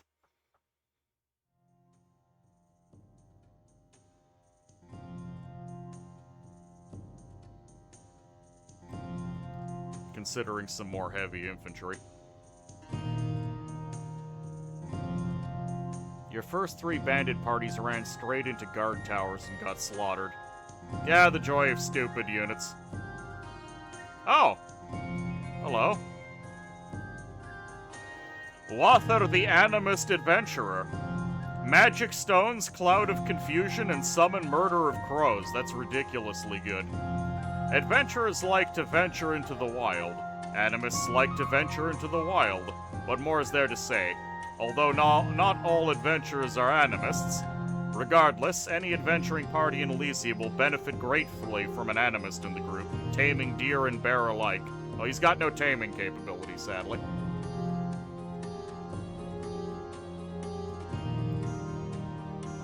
I will buy this merchant. It would be preferable to have that merchant out in the field, but, For now, he's just going to have the troops that we're generating.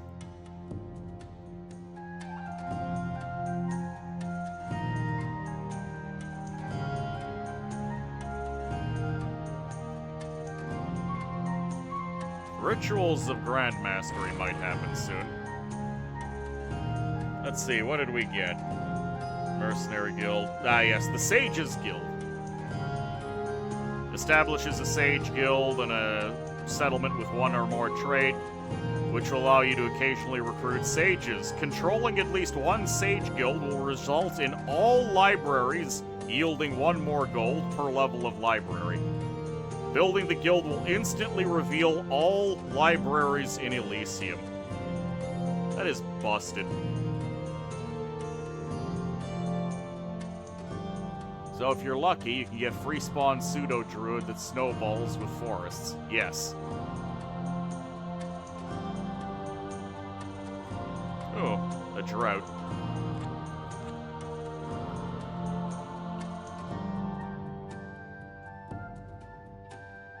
Okay, what else? Miner, Thieves, Sage, Apothecary Guild. +1 gold, and occasionally we get apothecaries.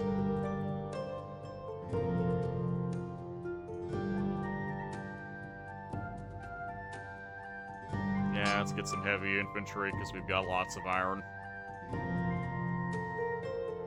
I might start selling gems. I need more money. Oh, they did it! They jumped. Oh, that looks like an Olmish commander sprite. They jumped. Okay, who do we get here? We got the Ebon Knight. Clad in armor black as night, this warrior has a sinister reputation. He never removes his helmet, and no one in the guild has ever seen him eat. It is rumored that he doesn't even need to. Use the loo.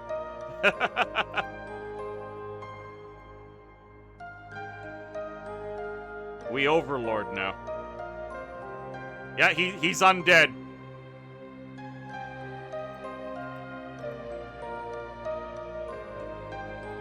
He's undead. Death Knight. Raise Long Dead, Banefire, and Dance Macabre. This is a terrifying Death Knight. Okay, he instantly annihilated the Thief. He also decayed the Dwarf and the Animist Adventurer.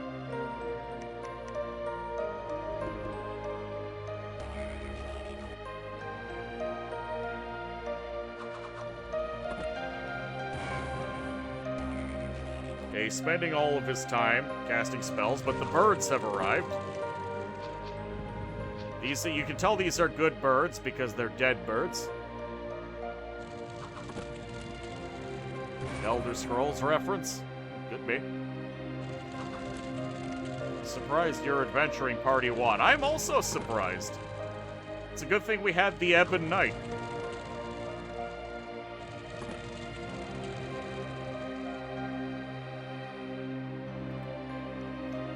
No, he is not an Ebony Knight, he is an Ebon Knight, which is a word for darkness.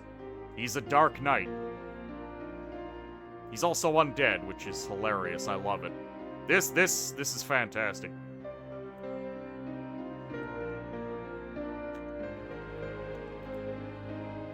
Hold on. Ebony Knight shows up to challenge you and you're very high level. The Ebon Knight didn't take damage 2 times in a row. Okay, so, it's rumored he doesn't even use the loo, correct. So, these guys are just stupid and they don't have a commander. I wonder if I move my merchant here, will I find any magic items from the old battlefield? No. Now, that doesn't necessarily mean there aren't magic. It is impossible to still get magic items. Just means I didn't find any that time. Also, we have a bard. And the bard comes with she-magic, which is insane. Just as every noble needs a troubadour, every adventuring party needs a bard who can portray their adventures in favorable light. A talented bard will make songs that will spread the reputation of the adventurers throughout Elysium. A less skilled one will probably just end up in a tavern, unjustly claiming fame to impress and seduce the occasional barmaid. Yeah, we just happen to get access to she magic.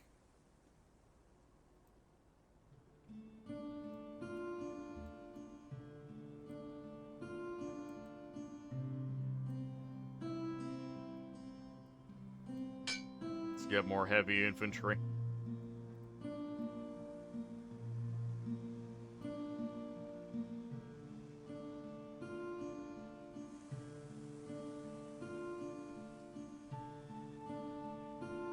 Imagine you get a she or satyr adventure. It'd be interesting to somehow get my hands on a Firbolg. Okay, nothing going on. That's fine.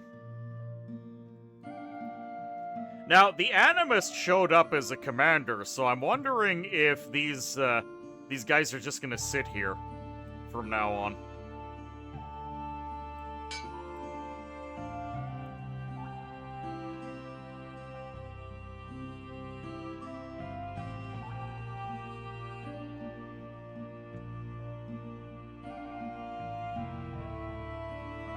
The drought is over. We're up to 41 gold per turn. Yeah, I'm definitely going to establish a mining guild down there. And I'm going to take what I have here. Oh, hello! Questing Knight. Most knights serve and fight for their lord. This one, however, claims to have a noble goal and quest to fulfill. He's probably lying, trying to get away from his demented master. He has a Gem of Fire immunity. Pretty good. And we've got another Ebon Knight. So we have She Magic, who can cast Fortitude, which is +1 armor. So this Ebon Knight is going to end up with 4 armor, same with the Questing Knight. I feel like this is going to be a slightly higher quality adventuring party.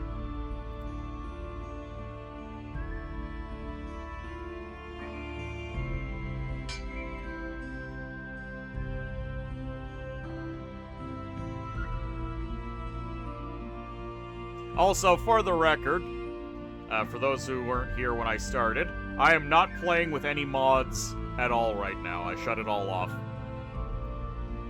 Oh, a hero for exactly 48 gold. Sure. Go Brucius, what do you got? Pile of Bones summons 2d4 Long Dead. Hell yes.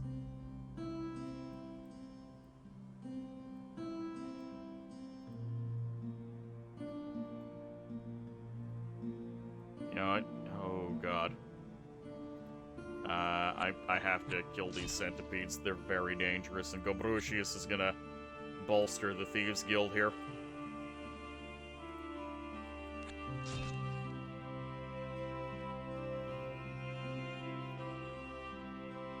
This Adventurer Guild is pretty strong in terms of bonuses. It costs you 2 gold per turn, but yeah. Considering that this is consisting of units that would normally cost me 50 to 100 gold apiece, it's good. It's very good.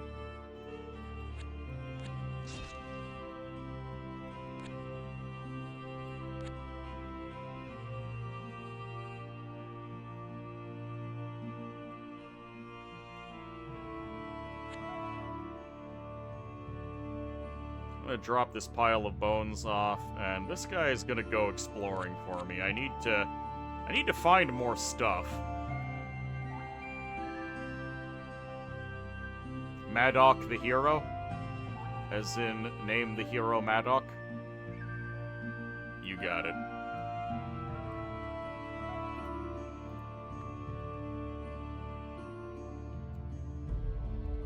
Madoc the hero. There you go.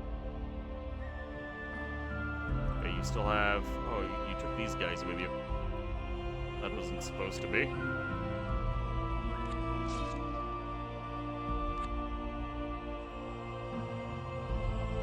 Establish Market Village. There we go.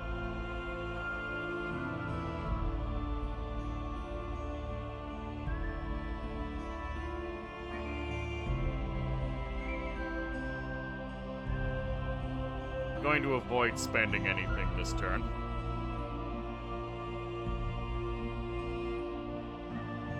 Could upgrade the Miners Guild and get the walls. That's what I'm going for.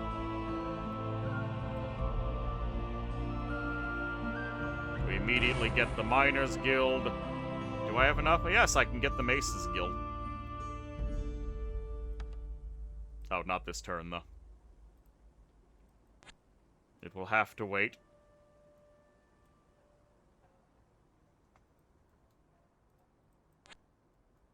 Madoc will just go on an adventure in the meantime.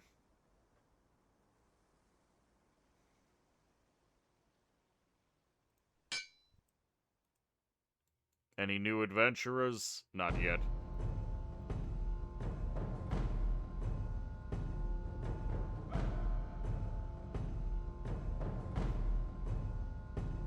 We are actually playing as the government in an isekai anime at this point. Mason's Guild, let's go. Yep, there are now walls here, and we're gonna have to leave this place defended.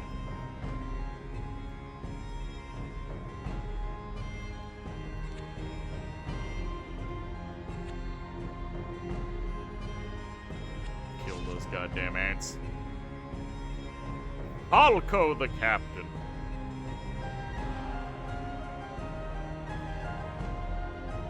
Wait for level 3 to see the Isekai feeling grow. You put a fully upgraded Sage's Guild in the Academy of Higher Magic, and now it has a level 4 library. That is silly. That is very silly. Two ghouls.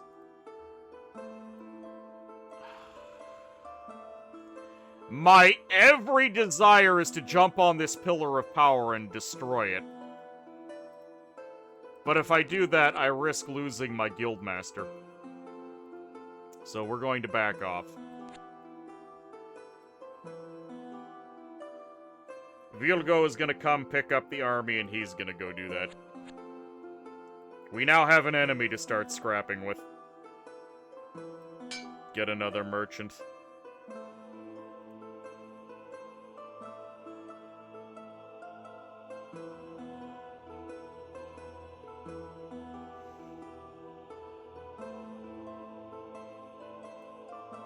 Ten archers for 83 gold, yes please. 6 whites. I'll get them with the army on the way back.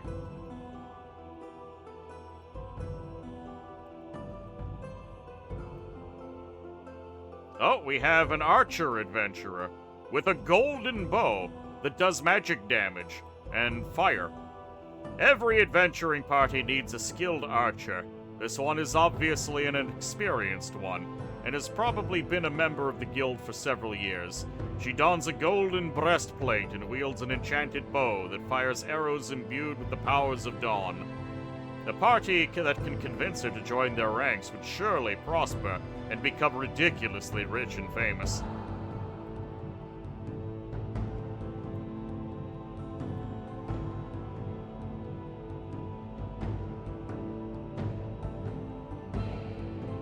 Yeah, you just established the Federal Reserve, Matt. You basically start a unique financial apocalypse of evil.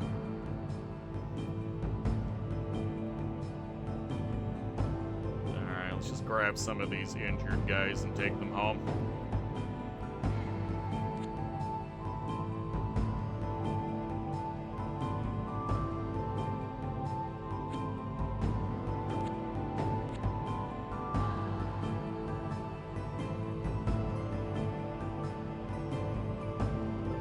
I'm really afraid of the fact that there is still a Scourge Lord on the map.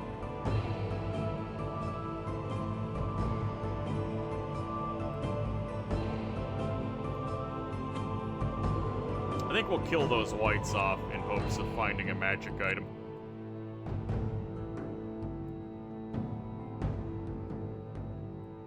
More crossbows, please.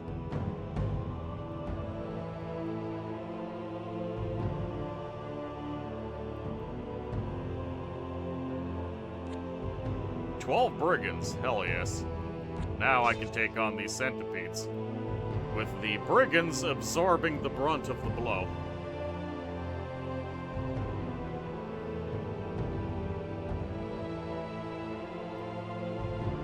Nine out of 12 brigands died, and no one cared. Yeah, these adventurers are just stuck here now.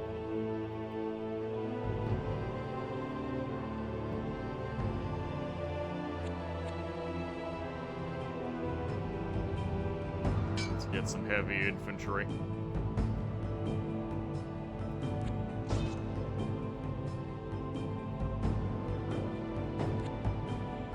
Oh, okay.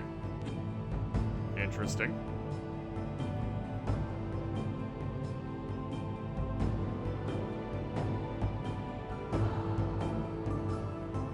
Yeah, it'll be time to upgrade to Tier 3 soon, I think.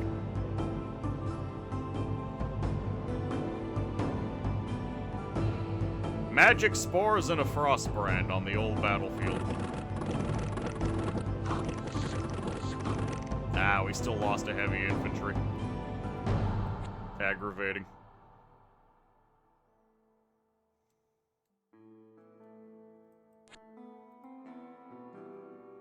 Put that frost brand up front. It's not going to help against the undead, but hey. Hoenn the captain, we want him. We still haven't learned all of our guilds. There we go. Mercenary Sage. The Shipwright Guild. The Shipwright establishes a guild in a port. The Shipwrights allow the recruitment of galleons and mariners. If both a Shipwrights Guild and a Sages Guild have been established, mage pilots will occasionally become available. If combined with a Thieves Guild and a pirate port, the pirates will get improved ships. Golden trade is increased by 1. And all income from sea squares is increased by 25%.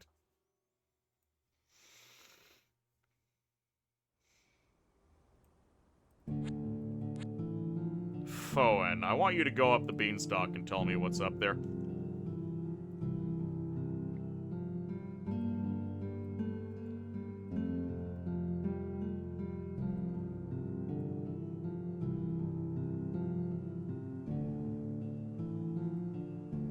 You did not expect this game to get an update. A content update at that. B-Relics, welcome aboard. How you doing? Read level 2 as well. Fine. Cartographers Guild. Can recruit chart makers occasionally. More money and income. C-Squares becomes 50%. Further improves pirates. What was so special that you had to tell me to go read this?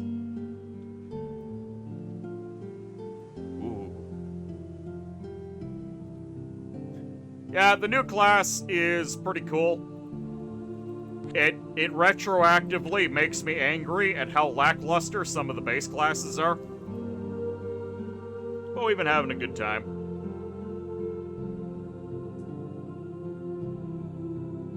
What does a cartographer do? Dunno. Never gotten one yet. Oh no, you're gonna die? Not necessarily. Oh yeah, you're probably gonna die. Yep, there you go, man. You got jumped by bandits. By the way, we had evil times, and at no point did we actually see any not thieves guilds, banditlers. Banditlers. Rip mad. The City of Merchants has 3 base trade. Higher line of sight than regular normal unit. Yeah, Farsight's pretty damn good.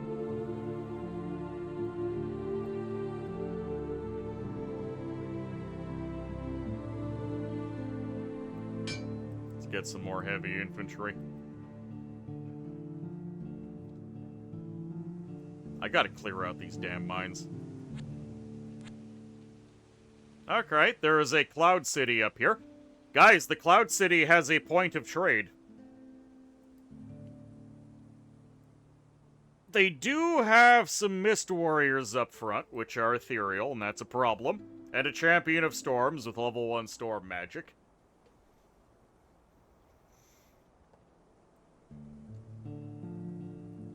Let's force our earthly tradeways onto these folk. Cloud City is actually important for a thing you will have. Okay, yeah, that's a pretty significant thing. We'll probably need some catapults to deal with that.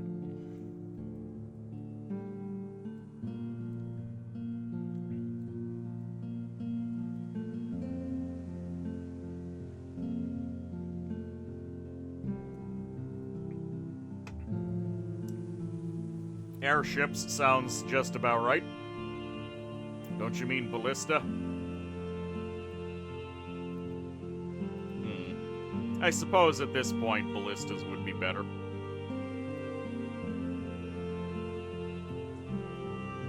$10 crossbowmen for 80 gold, hell yes. The ultimate discount. Alright. Time to kill the deer tribe. I've been waiting for that moment. Oh, what am I doing? I need to destroy. Not possible right now. What do you mean it is not possible to destroy the Pillar of Power? Explain yourselves.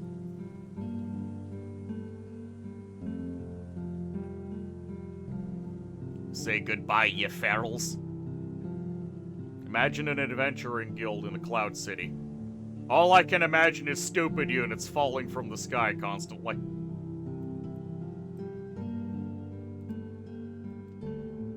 Oh, we got Outcast Barbarian. While most barbarians roam the wild together with other clan warriors, there are some who come to civilized lands, being cast out of their homes for unknown reasons. These wild men often end up in inns, brandishing large swords and insulting other guests until a party of adventurers is sufficiently impressed to invite them to their party.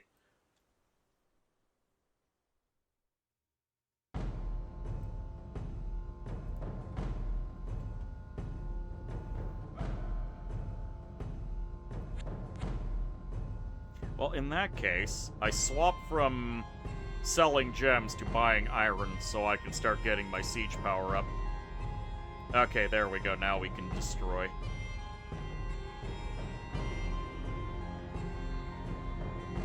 I have no interest in fighting 8 moose. I should go back and take that iron mine back.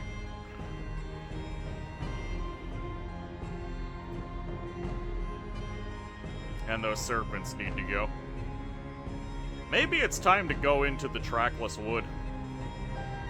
See if I can take it to actually secure the land. Maybe after we take this iron mine.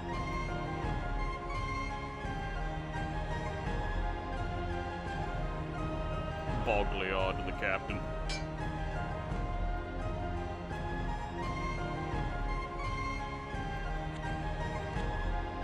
Yeah, it's just a Cloud City up here. It's there exclusively for me. You wonder how heinous the crime must be for a barbarian to be outcasted. I mean, they're barbarians. It could be as simple as just an internal, losing an honor duel.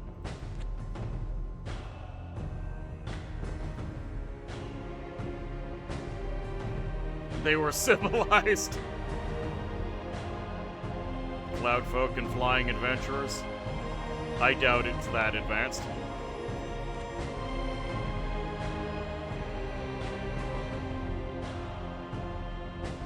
Alright, since I have the money, let's upgrade our merchant guild so we can make more money.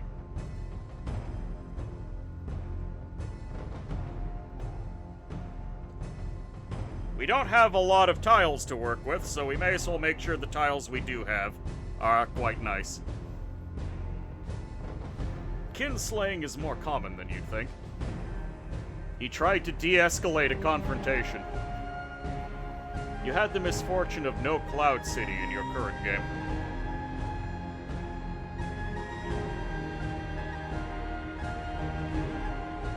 That is 10 deer. 10 deer. 10 deer.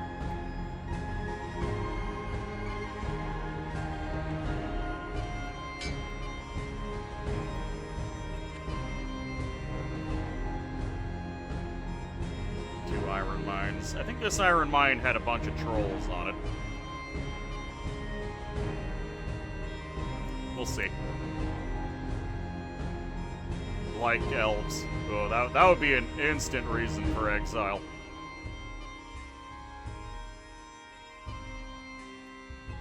We're currently not making a whole lot of money because it's winter.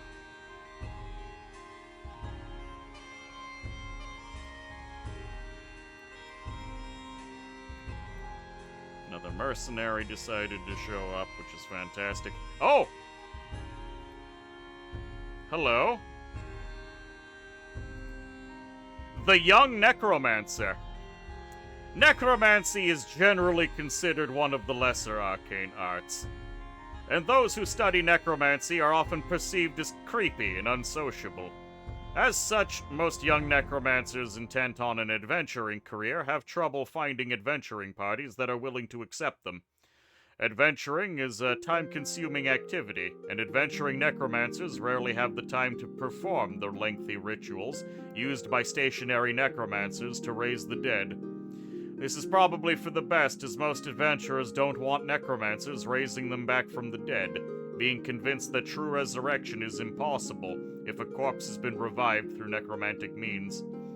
Also, the stench and unintelligible muttering of a rotting corpse companion is devastating to the merry mood of any adventuring party.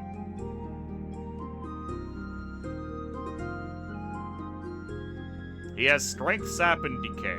Not the best necromancer, but decay is scary. And, I of course do not approve of this anti-necromancer rhetoric. Oh, who's that? They're just recycling. Correct. Hydromancy. This is the last sip I have of my drink. Thank you. Norag the Veteran. He actually gets a name. An old and experienced adventurer who has fought numerous monsters, served lords and mages, and plundered riches from ancient graves. However, some say he is a coward who has prospered on the deaths of his fellow adventurers, and most of his tales being empty boasts. He does have a magic sword and a golden crossbow, which is pretty good. Stretch!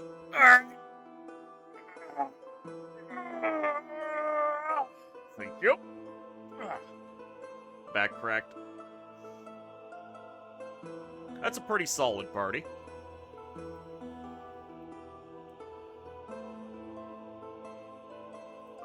Gonna take some more crossbows. Oh, and some mercenaries showed up. Excellent. Let's avenge ourselves.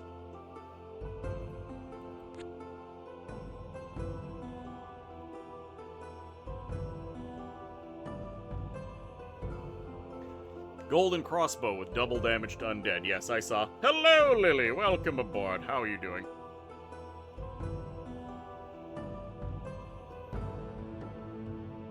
Level 3 parties can have more magical items, so as to help put more items in Elysium. Hey, a grave robber. Vatha the grave robber. Can he rob grave? Apparently not. Is this guy simply meant to be an explorer unit? Because I feel like that's what he's here for.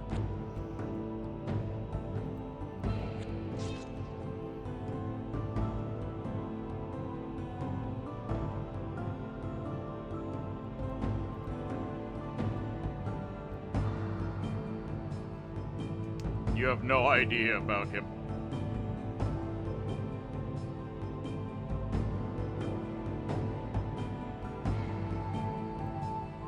Alright, battle for the iron mine, Redux.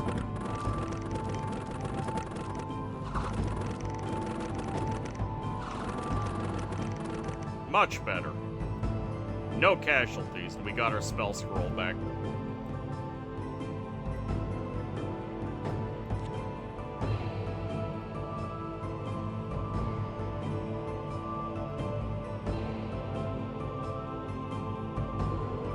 I think we can take it.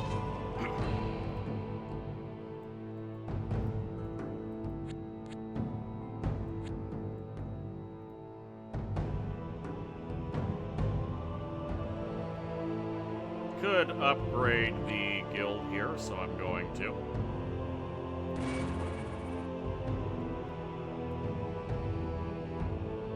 Get some ballistas. 3 brigands and a master thief versus 10 deer. Probably not good for him.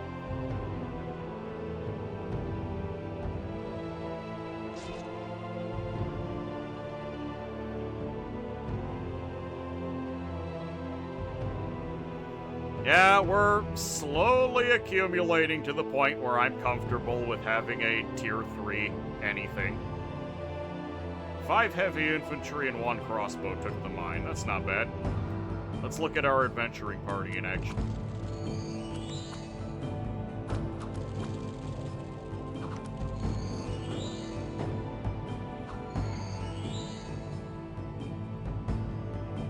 They did pretty good for themselves. They don't actually have any active healing.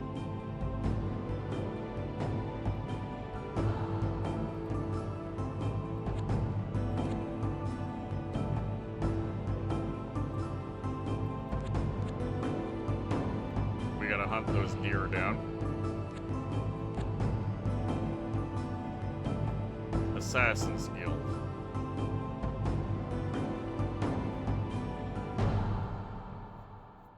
I'm actually gonna get the Assassin's Guild online, because if we start having to deal with a Scourge Lord, we're gonna need an Assassin Corps. Their only support is the Bard, which gives them +1 armor, and they confuse people.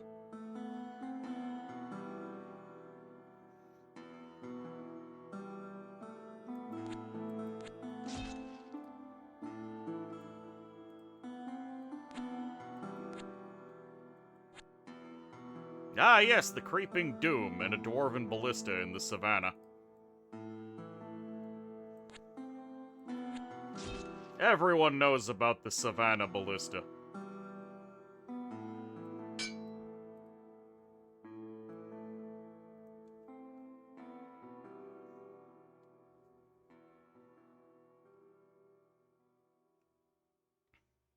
Oh, there goes our Gravedigger.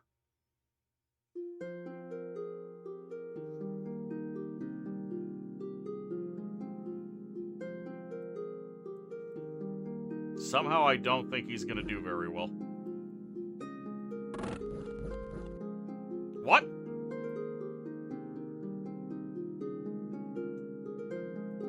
I moved the wrong commander.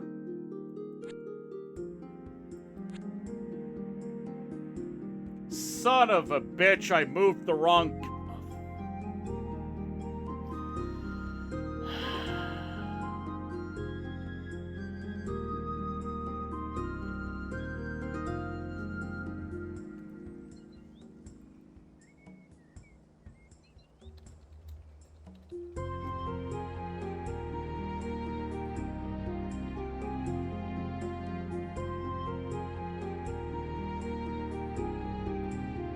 I'm just going to be very quiet for a second.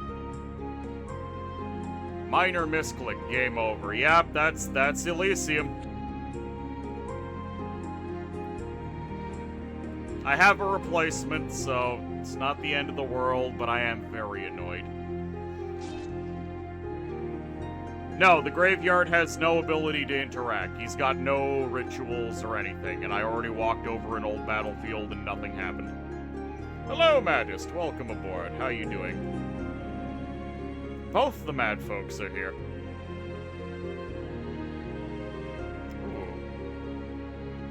Ooh. Non-magical invulnerability, but we've got... Okay, it got hit by the decay. Oh yeah, the Ebon Knight is immune to poison because he's undead, and the Creeping Doom does only poison damage. Amazing.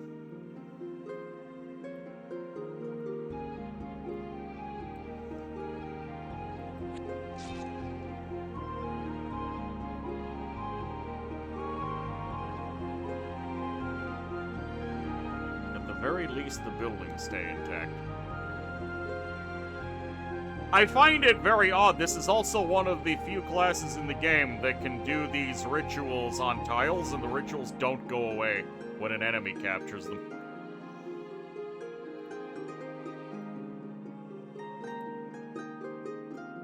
have what it takes to take this iron mine.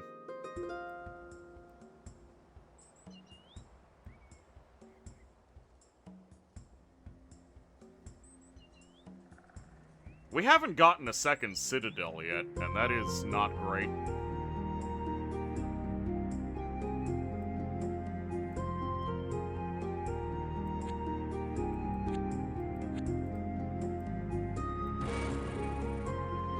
Okay, the Duke of Dollars is back. It was expensive, though. Let's go back to buying gems.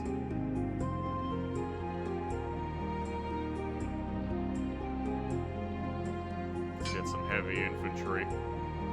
We're making ridiculous amounts of money right now.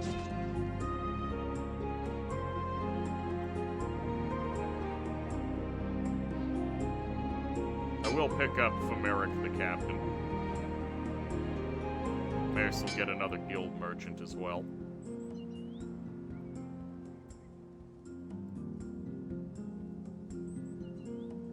And I should pick up some caravan guard and send this guy out exploring. Oh, we have bandits that are going to go get themselves killed. Isn't that fantastic? And the guild merchant could easily be one of the best classes during the Empire Age. They'd certainly have the money for it. 15 crossbowmen have been lost. That's unfortunate. But hey, 16 guys died, but 70 kobolds were taken with them.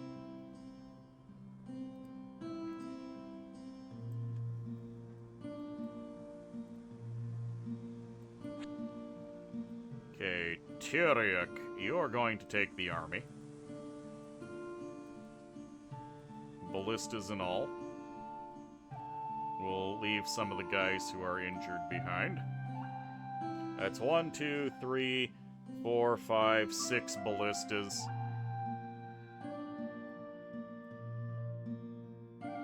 7, 8 ballistas. A lot of crossbows. I think I can take the Cloud Citadel with this. It might end up boiling down to whether or not the ballistas can take down the Storm Champion. Because if they can't, I'm in a lot of trouble.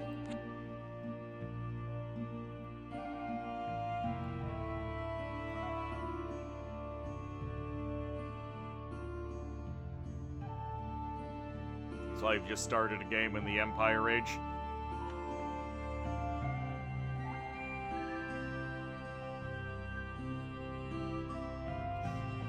You know me, I am wed to the gentleman's agreement of playing on random. 10 pikes for 100 gold? Sure. I'll take it.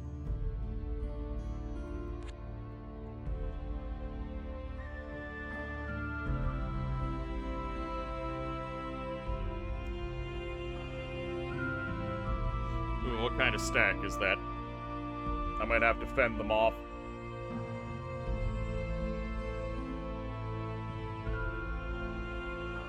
Some heavy infantry of his own. I've got more heavy infantry and more backup.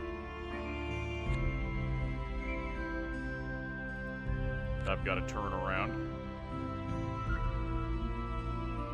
Can't really afford anything else right now. We're back to buying gems.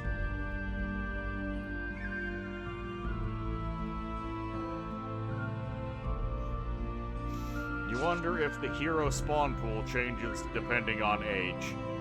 You expect far too much from Illwinter.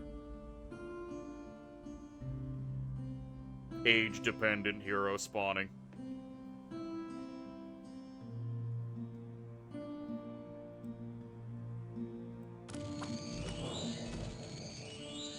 Hey, we actually the adventuring party managed to confuse and tame a giant mantis. Isn't that great?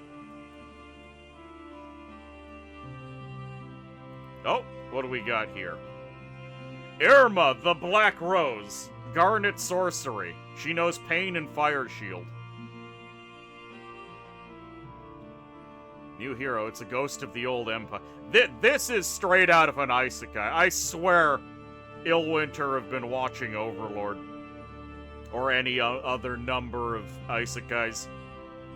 A lady knight skilled in the magic of flame and blood.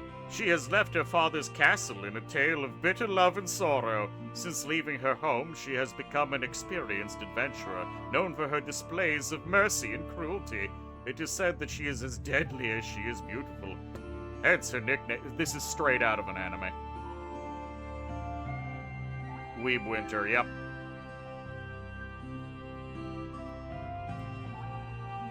Panabust, the assassin, yes.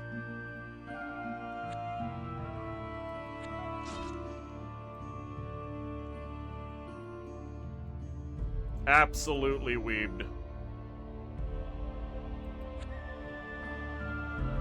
Also, it's time for a siege, yep. Once again, as I have said before, this class, while it is super cool, it's retroactively making me angry about how little Illwinter put into some of the other classes. They wrote adventure descriptions for a half dozen units here. Probably a full dozen. Meanwhile, the Enchanter has the same copy-pasted description for every one of his goddamn golems. It makes me very sad.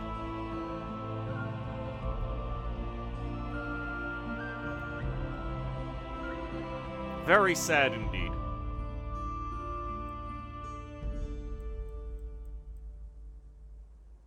Okay, we're gonna take a couple of these pikes out. You can imagine the voice of El converting all of these parties and doing heinous things. They'd still be stupid.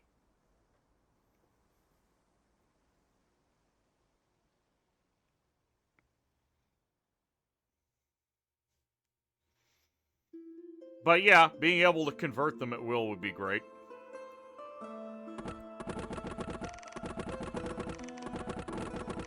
Cloud Gate was taken care of. This guy needs to go. He's got sparks and guide arrows, so it could have been worse.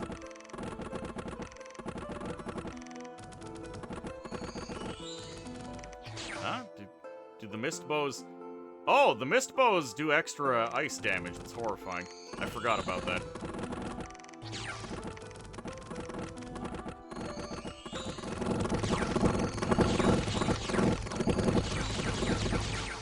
We lost. We do not have a good track record this game.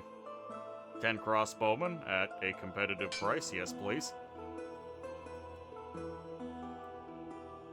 Look at my army score graph. Oh, that's sad. Every one of my major outings has resulted in failure so far. We're buying gems right now. We actually have to swap to selling gems now. I need to make up for the loss.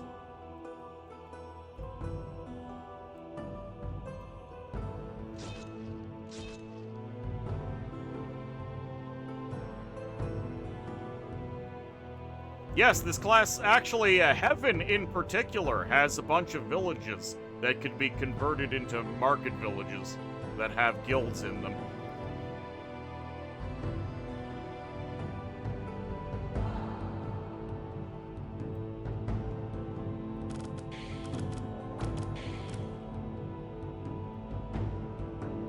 Monkeys.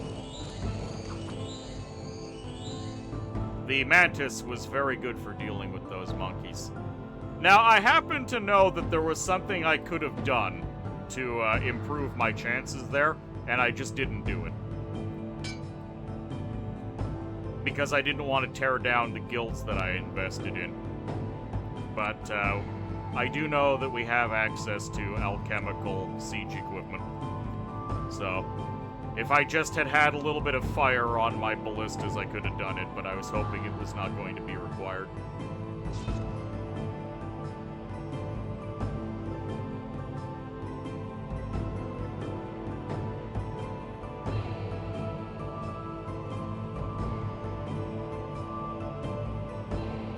I'm appreciating the free spawn. High Priestess eliminated due to no commander left. Well, I'm very happy to hear the High Priestess is dead. So what happened here?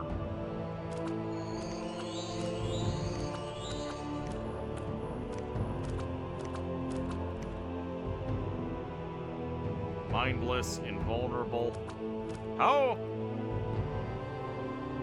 How is this thing how is this thing resisting every decay? How are you not getting decayed? 10 magic resistance.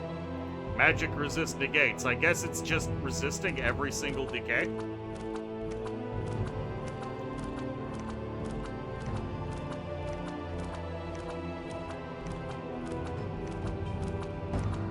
MMR is crazy high.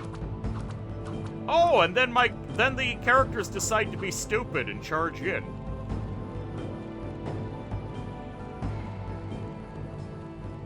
They're immune to each other.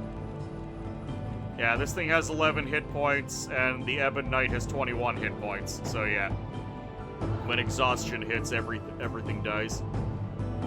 It should resist 7 out of 8 casts. Well, there was a whole lot more than that. Reminds you of the fungus fight. The fungus fight was amazing.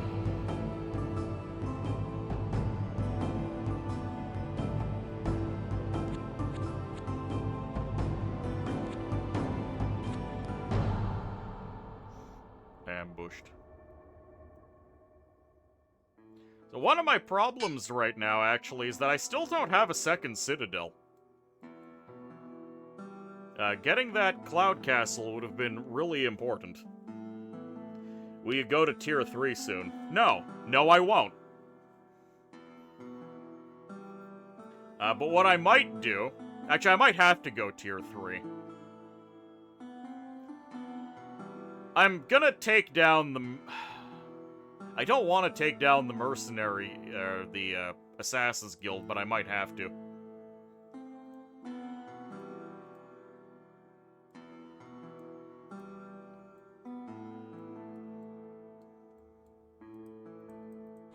I need a different guild.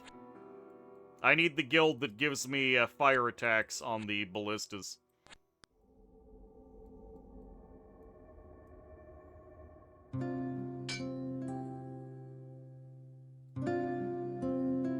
No, my market villages are full.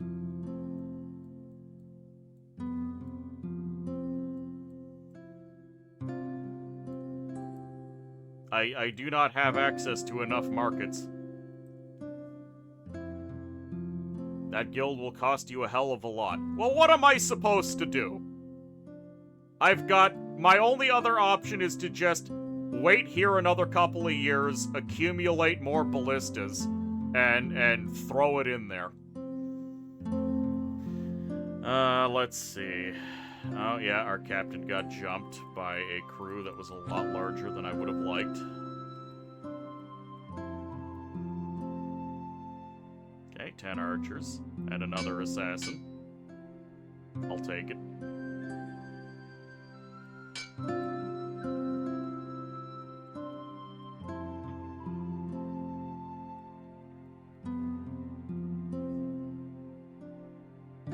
This has just been a very unfortuitous start, and I don't have much options other than to sit here and accumulate.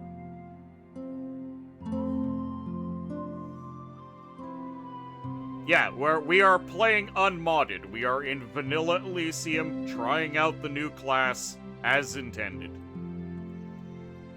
Which means bridges don't provide trade.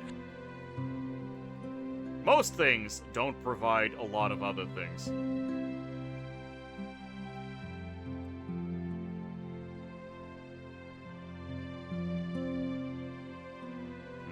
I'm gonna need some caravan guard as well, and I'll just go for the heavy infantry. We lost 2 of our mines, which is a lot of income cut off. Actually, the beanstalk, does it lead to the Cloud Lord's abandoned camp? No, Mad, a beanstalk never leads to the Cloud Lord's castle. The Cloud Lord's castle always has a mountain. the beanstalk leads to that cloud city that I just failed to take. Oh, giant ant took my boy out. There's another beanstalk up here. It could lead to somewhere interesting. But it's not going to lead to a Cloud Lord.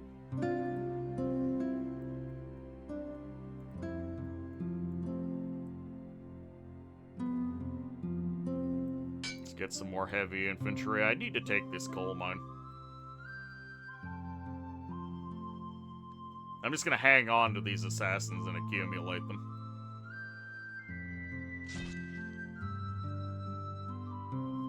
Well, I do have the gems. Maybe I should go for tier 3 since there's nothing else I can do.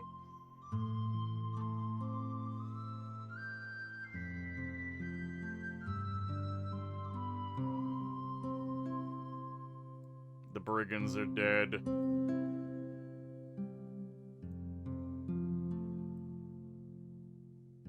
Oh yeah, I lost all of the rituals I invested in.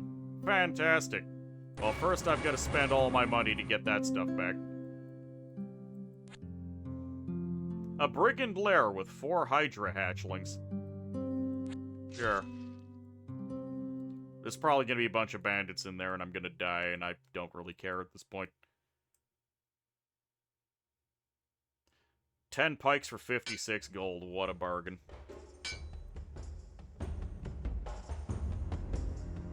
Thankfully, by now, it's not that expensive. Ah, we did in fact take the brigand lair. Ain't that nice?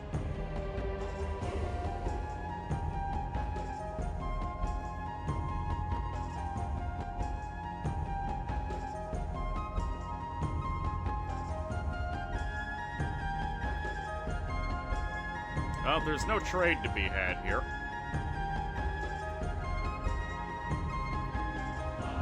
But I'm gonna leave some boys behind.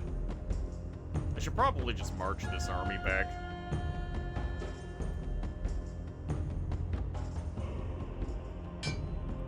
More crossbows, please. Bomoric.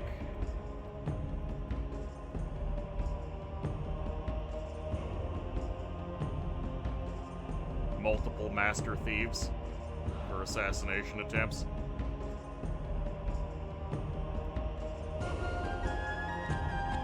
We can definitely take this coal mine at the very least. And then I'll start working on more ballistas.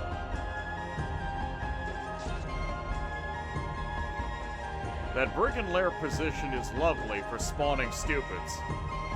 Young necromancer with an alicorn horn. That is an odd combination.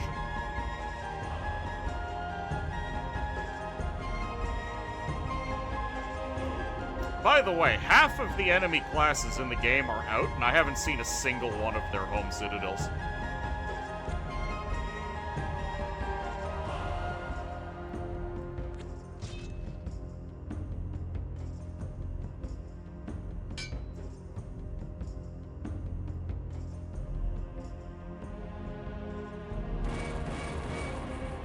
Let's get all of our rituals back on our guildmaster. Thank you, Adventuring Party, for not saving that town from bandits. I really appreciate it.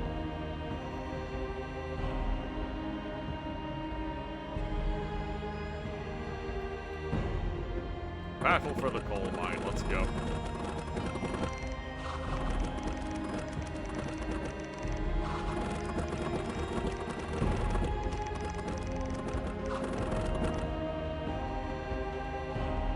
A hero for 62 gold. I'll take it. Hanafast the hero. Did you come with anything? Yes, you did. Ah, excellent! An elixir of health. This is not terribly helpful.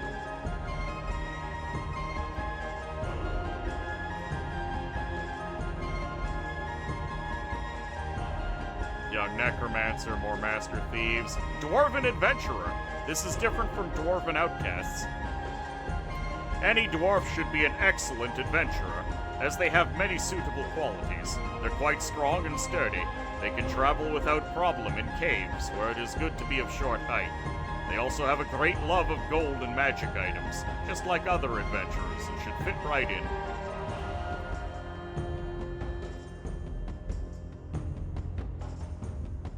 questing knight, another she-magic boy that has curse and magic stones.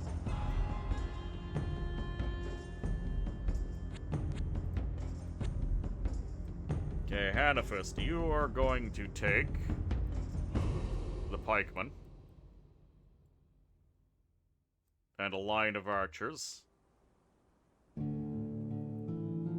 And you are going to continue over here to reclaim these mines for me, because I kind of need them.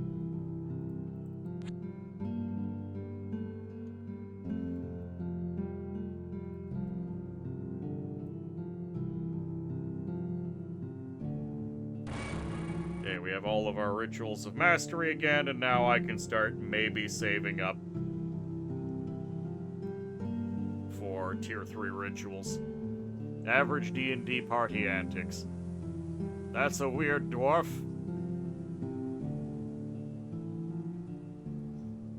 Dwarves going adventuring at all in this setting is kind of weird, considering they're a hive mind.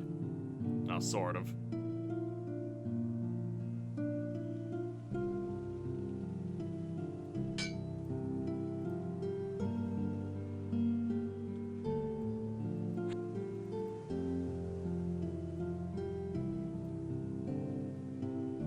I do not wish to face that Gorgon.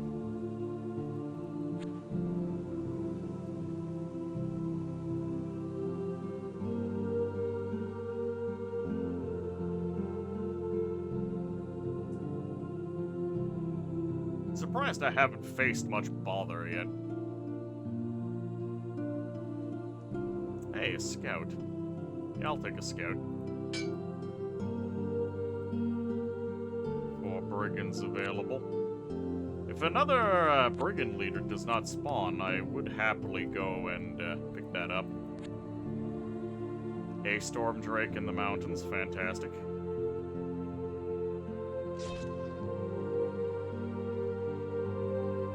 Oh, that's a different adventuring party.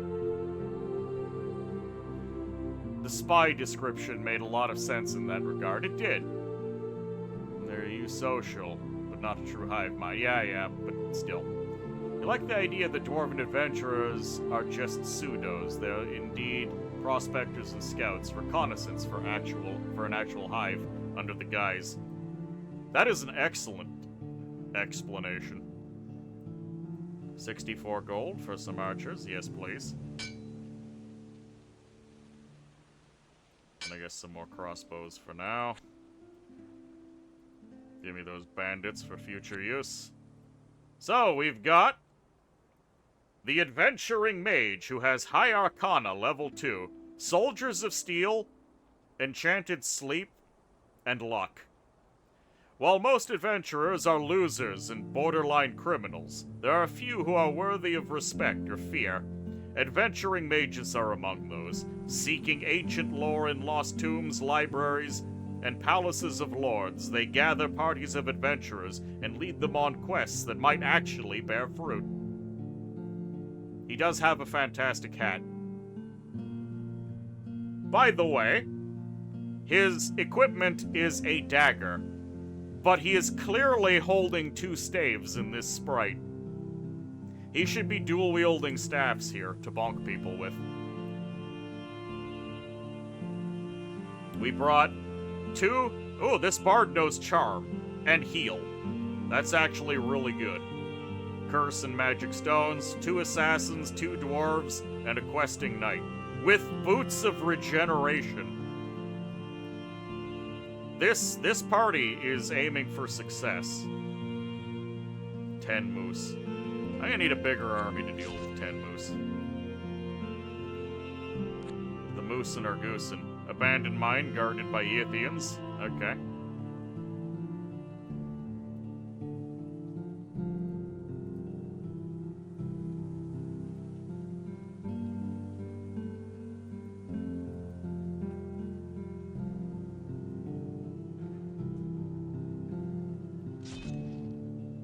He's trying to throw them off. When they expect the dual sticks, he'll shank them. Oh, the wizard in Chronicles of Mystara, he uses a dagger in melee. It's actually quite effective. Bard proceeds to Wololol enemies to your side, eh? Yep. They'll probably join the stupid party.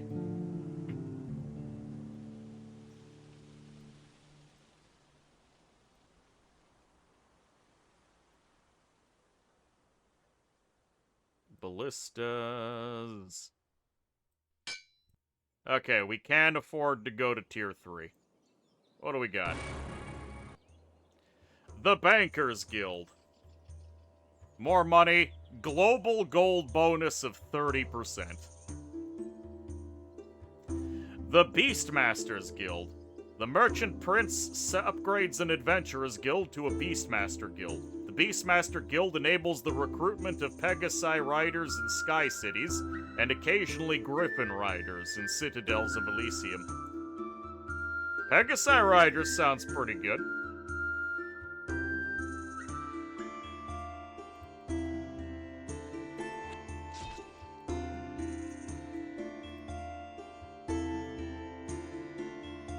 Hey, Milkslinger, welcome aboard. How you doing? Oh yeah, we've upgraded. It is said that all the guilds in Elysium are ruled by the Merchant Prince. This legendary character is supposed to be richer than even the Emperor himself. Everything the prince touches turns to gold, and beautiful roses appear whenever his feet touch the ground. Some people say that it makes it impossible for him to eat. But obviously, a merchant prince would have plenty of slaves to feed him grapes, so he would never need to touch his food. A good description.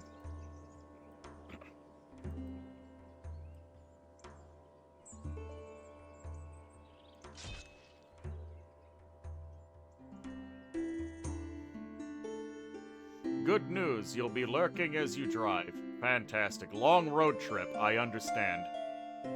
Having driven across the continent from the east to the west coast, I really understand. I hope you have a safe trip. Unless it's a commander that wololols. Should read the rest later, mainly ship guild level 3. I will get to it when I feel like I'm in a position to bother. Infinite money and slaves? Wizard, why do you dislike this class again? Strictly speaking, I don't dislike the class, I just dislike how much Illwinter has neglected the other classes. I'm pretty sure there's something invisible on that battlefield, and I'm not going to step on it myself. 13 bears. That is too many bears. Okay, leave the slow units behind. Kill these dogs.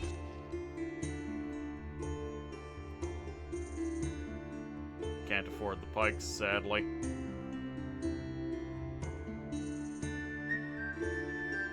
Guess we'll get some regular pikeneers. What are shadow stalkers, anyways? We'll find out. Invisible ethereal assassins with double daggers. Kinda ridiculous. Again, this feels like a modded class. In that they just gave him a bunch of stuff, which is really cool. You feel the wrath of a vengeful wizard accumulating hatred over 1,500 hours of gameplay. Yes. That is not an exaggeration. I am at the 1,500 hour mark. I think I might be shy a couple hours.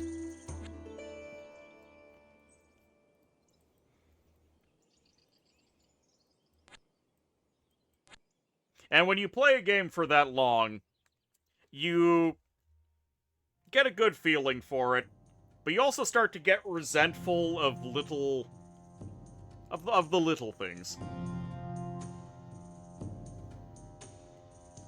Because it's those little things that you run into constantly. Oligar, yes please. 10 halberdiers for $50, yes please.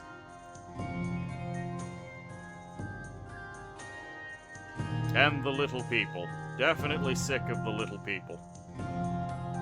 Are they even people? Oh, there's a troll cave over here. Isn't that cute? The adventuring party abandoned the mine that they took for me. Duke of Dollars evolves into the Prince of Prices. Makes sense to me.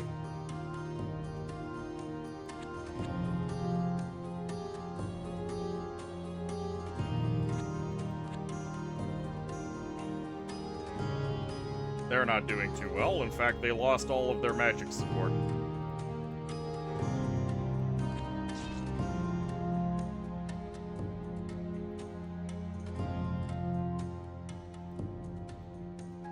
I actually need more gems right now. I'm gonna stop selling.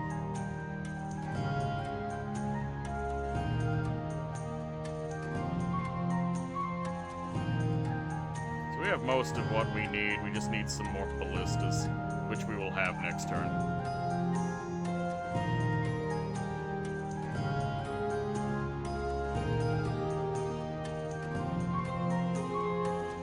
Have any brigands free spawned at the brigand lair yet?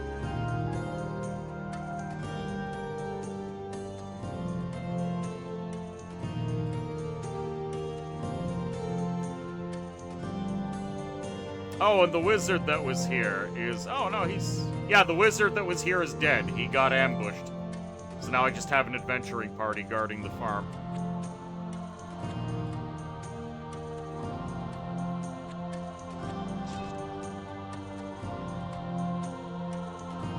Ten crossbowmen, 79 gold, 2 more ballistas, don't mind if I do.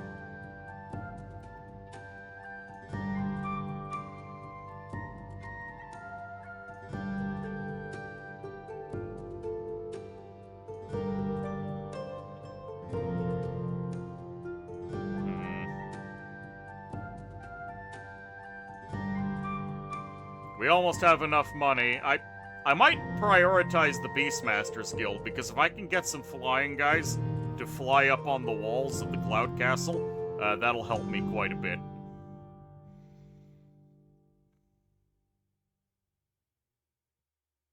Revenge against the Cloud City soon? Yes. How do you get the adventuring parties? You build a mercenary guild, and then upgrade it into an adventurer guild, and eventually the Beastmaster Guild. And they slowly accumulate random free spawn that are stupid. And when the free spawn gather up enough boys, they go out on an adventure together. It's a really cool mechanic. Because think about it. Not only are you getting free spawn parties showing up, but there is actually scripting for them to sit there and wait until an entire party has assembled and then move out. That's actually a bit of work put in there. Alright, stretching. Oh, God. There we go.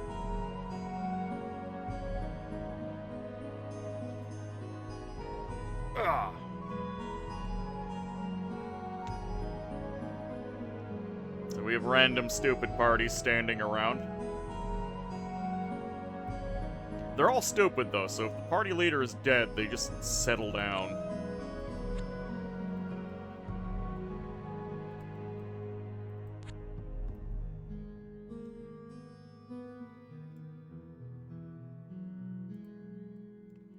You want Panabust 1 and Panabust 2? Alright.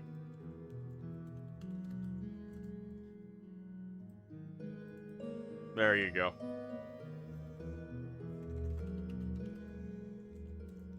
These guys are my my enemy mage insurance that I'm accumulating. Okay, use the Beastmaster Guild. There we go.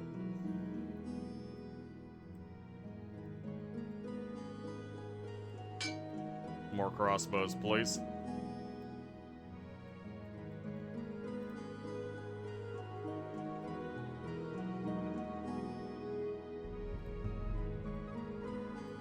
Alright, Fomoric and friends. Do I bring anyone else along? We can bring these 3 brigands.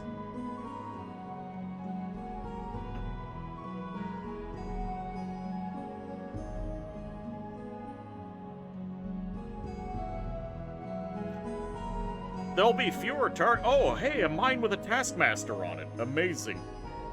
They are twins, and the parents were lazy. Reg and Sherm, you have redeemed hydromancy, but I have been without a drink for a while. Alright, I'm gonna do my lifts and squats and then go get a drink.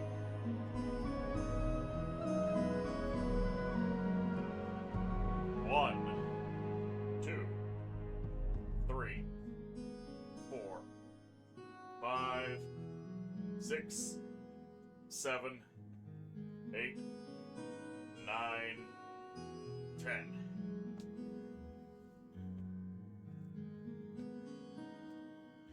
I was attacked at the Brigand Lair. How is this going to go? Oh, we don't get any fortifications for this. That's deeply unfortunate. Yeah, that was just too many bears.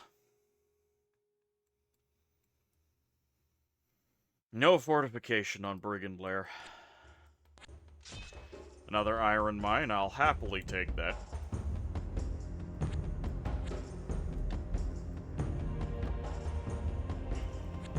Mine acquired.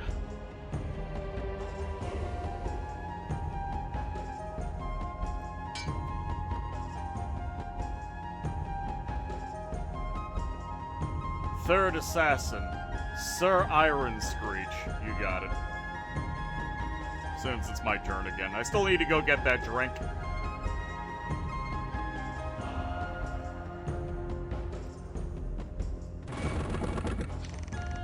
Oh yeah, we have mushrooms. Isn't that great?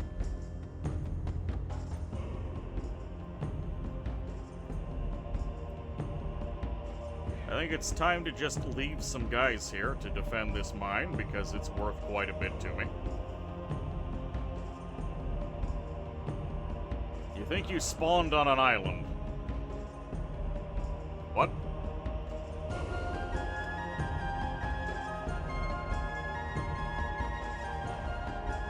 The Iron Screech. There you go. Notorious for driving victims insane before killing them.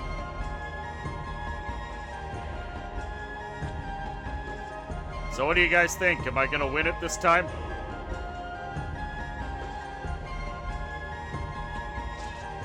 Place your bets.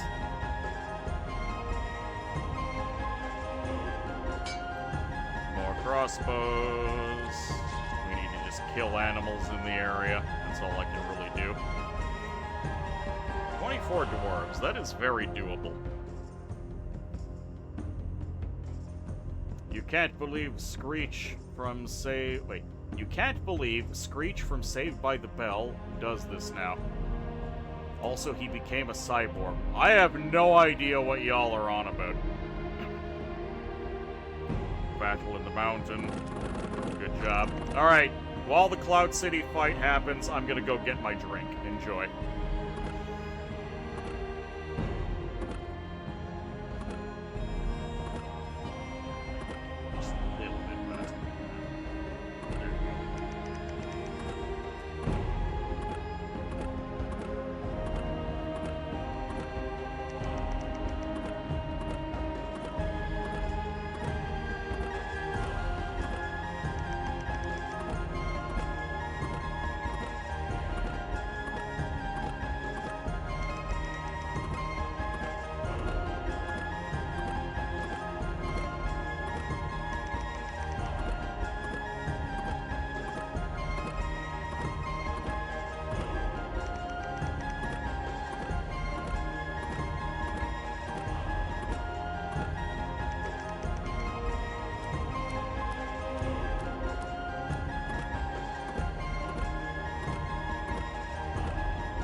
fight is still going.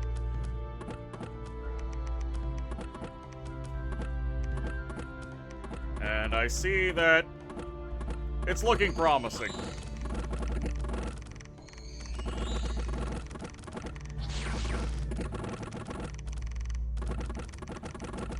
Looks like we're gonna wear them down this time, which is good. That one critical 7 damage bolt. Hold up! You're interested in the crossbowman with 4 inflictions. Are you interested in buying 40 Pikeneers for 363 gold? That's quite the mercenary offer. Just instant mercenary company. Incentivizes saving up some money. Alright, the Duke of Dollars needs to head up there.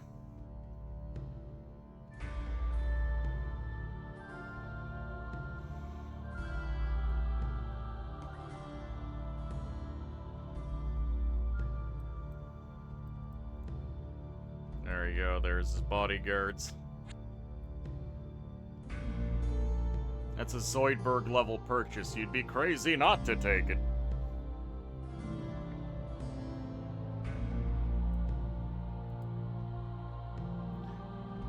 So hold up. Beastmaster's Guild enables the recruitment of Pegasus Riders in Sky Cities, so I have to put a Adventurer Guild up there.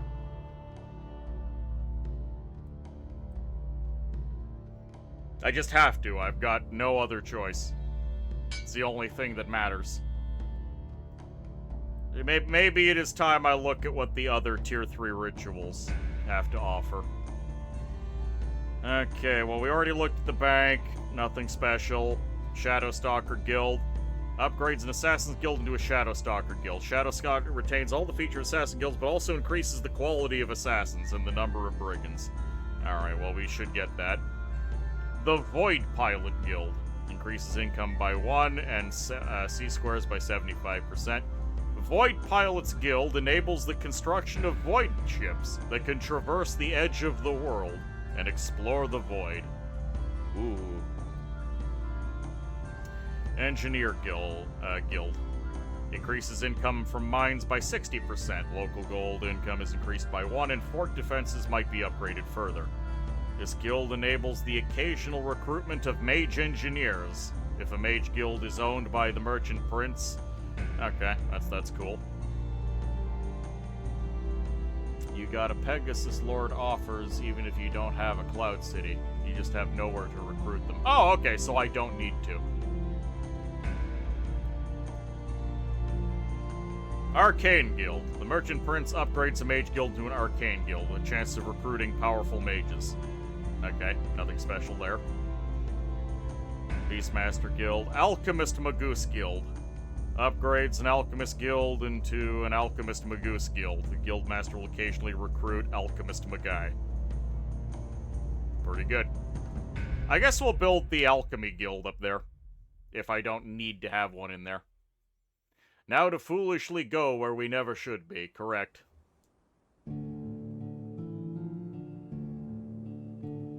Canonically, humanity ventured through the void to find Elysium, when Baal ruined Earth. Yup.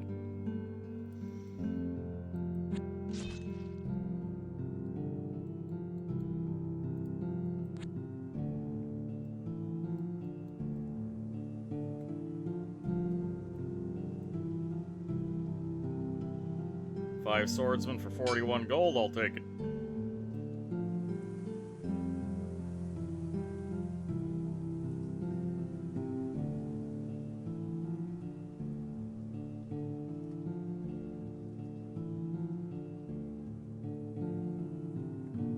Is there still... there's no Earth left. It got destroyed. Griffin Riders, 250 gold.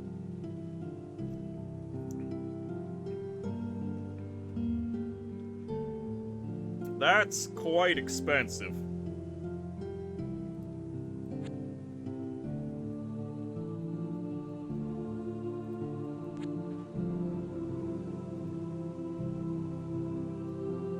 $14 soulless. There might be something else there.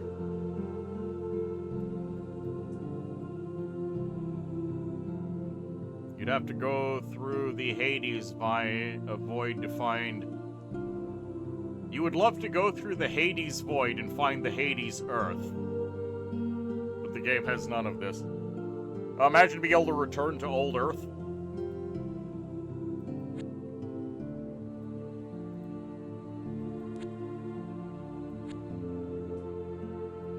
Rather than traditional recruits, Pegasus Riders, 100 gold, 25 iron. Lance Charge. Alright, yeah, these are just... They're basically regular knights, except they fly, which is pretty good. The modern Pegasus Rider might seem like a great success when we see him flying at great speed far above the trees, but it should be remembered that this came at the great cost of many riders who fell to their deaths before him. A pure horse is easier to control than a Pegasus, as its swan part makes it more aggressive and difficult to control. Nowadays, Pegasi are surrounded by friendly horses in their stables in order to lure them away from their more aggressive swan behavior. Next Illwinter title, Leaving Elysium. You would love to... Yeah, I read that. The horse is made less personable by its swan parts. I like that.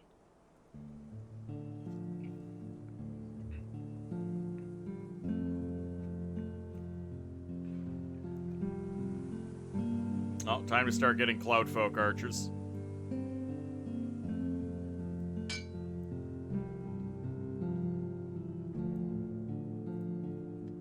By the way, it is...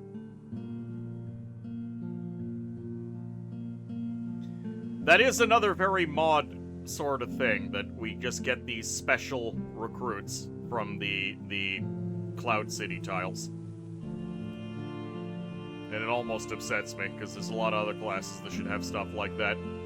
I'm still of the firm belief that the Baron should be able to become the king in heaven.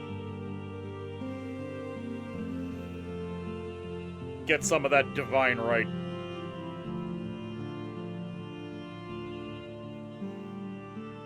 Well, our lost adventure party got jumped by kobolds. Is he trying to charm kobolds? No, he tried and failed. The regenerating knight got torn down. 10 halberdiers for 96 gold. Yes, please. Hold on, Griffin Lord. Why, yes, I would like Belial the Griffin Lord. Taming the Griffin was no small feat. It is a mix of two wild beasts, the lion and the eagle. But there are two important things that made it possible. The laziness of the lion, and the great eagle's great affection for shiny things. Griffin stables are packed with shiny stuff, like beads, mirrors, and well-polished pieces of metal, and maybe even a few real gems. It is also of utmost importance that the riders do not carry anything that shines and is desirable for the Griffin. Already owning a treasure combined with the lion's laziness makes it possible to saddle a Griffin without being attacked. You do not want to imagine Belial on a Griffin. The Baron should have so many more exotic knights, he really should. I love these... They must have been having fun when writing for this class. It's just a shame they can't extend it to older classes.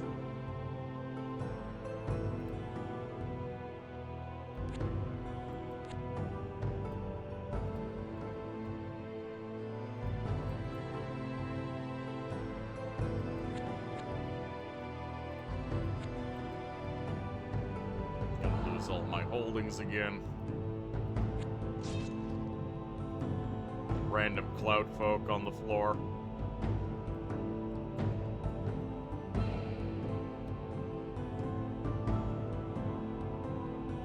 Well, if we can get some Pegasus Knights, our Griffin boy can lead them.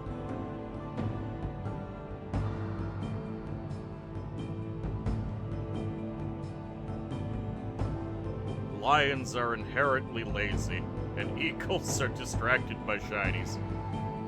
That is the key to taming them.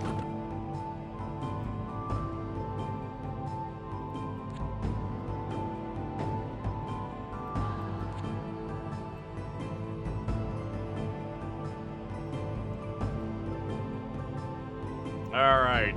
It's time for the Apothecary Guild, which we will then upgrade to an Alchemist Guild, and then we'll get an Alchemist Magoose Guild next turn. The Monkey Maharaja can spend 80 gems to get a Yaksha, which can then spend 20 emeralds into a jungle tile that provides 1 emerald per turn. If the jungle is taken, the bonus goes away. All economy in this game, in every other class, is very bad compared to anything the Guildmaster gets. Correct. What about the cost of upgrading into a Motte and Bailey? The Motte and Bailey is an investment of, what was it, 50 gold, if I remember correctly? And it increases the gold income by 1 and provides some walls. It does not actually go away, like the other ones, so that's a point in its favor. But that's a 1 gold boost. Compared to spending 15 gold and 15 gems to get a 2 gold boost that can't go away even when it's taken, and increase trade, and a 10% worldwide buff.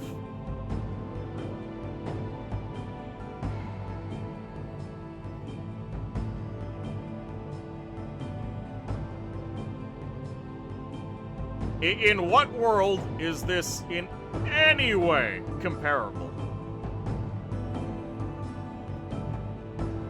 15 gold, 15 gems. Permanent plus 2 gold, plus 1 trade, plus 10% worldwide bonus. It just... And that you can make it better, too.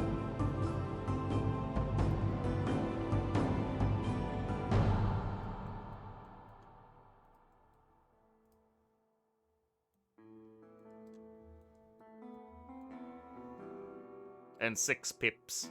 Oh yeah, that's another thing. That is another thing about this class. How come it doesn't take any time at all to do anything here but establish a market village?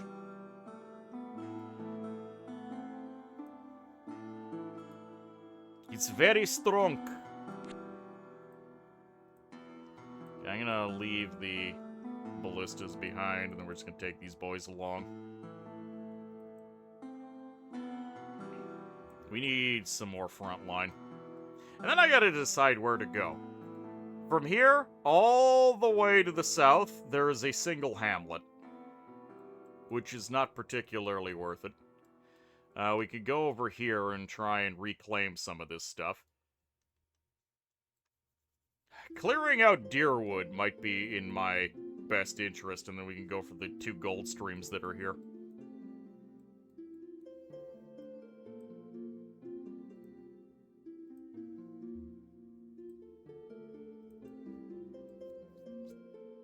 We just need a little bit more front line.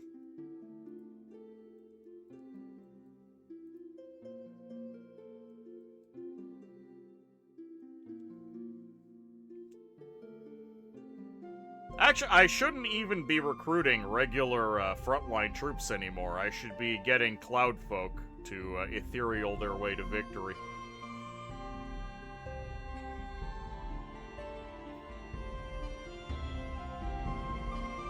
And being a boon for allies is also insanely good.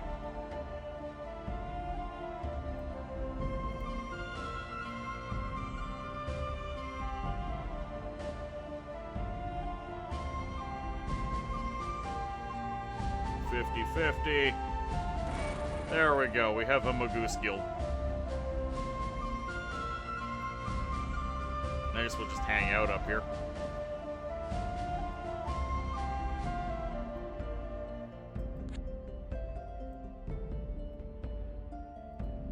We are a regular flyer, so we're going to be tired next turn. We'll land on the clouds here, and we'll see if there's anything nearby in the clouds that we can maybe make use of. Kill these pigs. There is a library here. 4 giant centipedes. That's probably the death of me. Hold on, what if this mountain spire leads to the Cloud Lord? That would be excellent.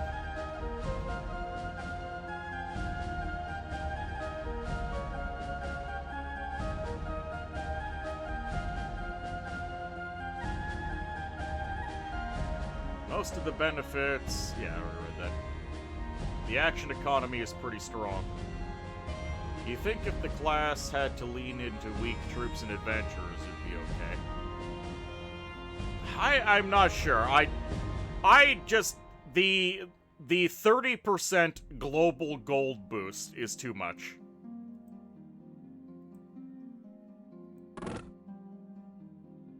Adept spell scroll available. No, thank you. Inberke the merchant. We need another merchant.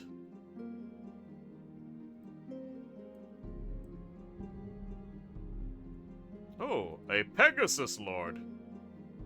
It has the exact same description as a regular Pegasus.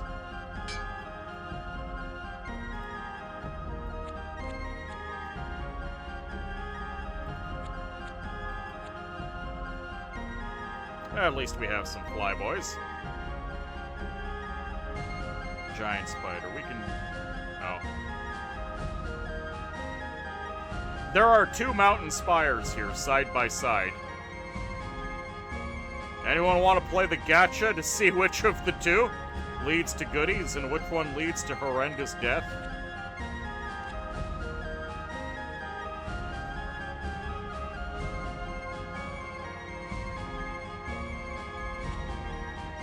There we go, 6 brigands, we've got more front line, let's move. The Duke of Dollars, his business is done here. We gotta upgrade our Assassin's Guild and our other merchant guilds so we can get more money. The game start feels anemic, especially if you don't know the Traders Guild to ramp up your economy. Treasure or death, call it.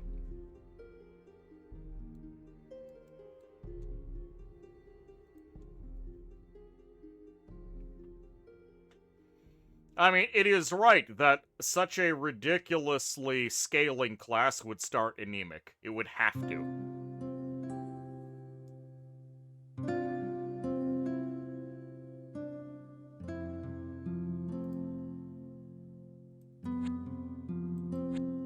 It would just be too insane otherwise.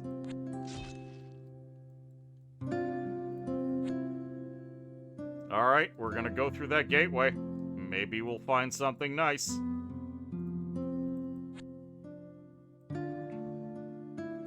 Shadowstalker Guild up and running.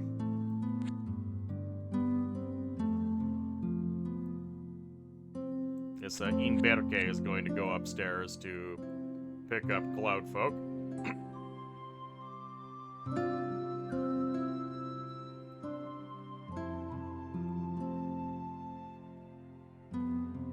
Cloudfolk soldiers for the front line, I suppose.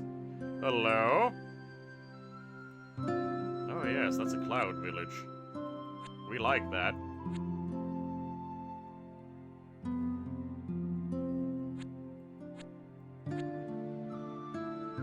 Nothing. We'll come back next turn if I remember. I better remember.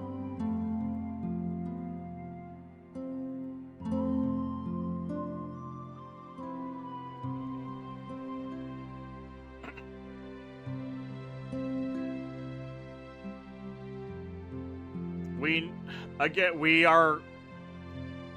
are in a bad position still. Like, we've established that this class is disgusting. And it's only because we are as far behind as we are that we haven't become just monsters. Because I still don't have access to all of the mage guilds and all that. Oh, I moved off. I shouldn't have moved off. There's 3 giant ants here.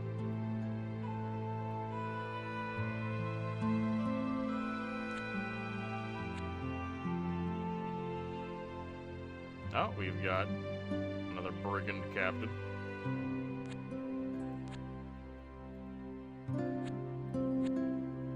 Oh. I misclicked. Oh no! I have Alt F4'd in order to load autosave to undo the misclick, because I'm not dealing with that nonsense right now. There we go. We're back in. Let's not misclick this time. I saw a mist tile over there.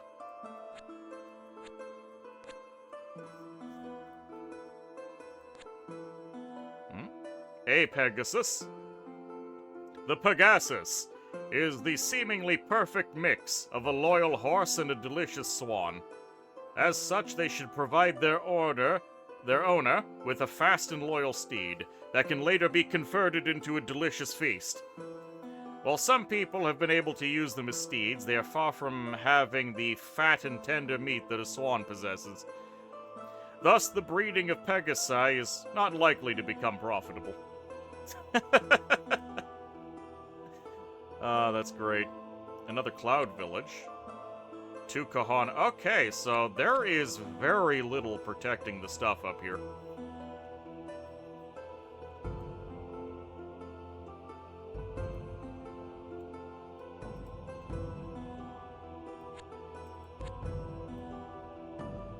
I should get some Pegasi and just take all of that.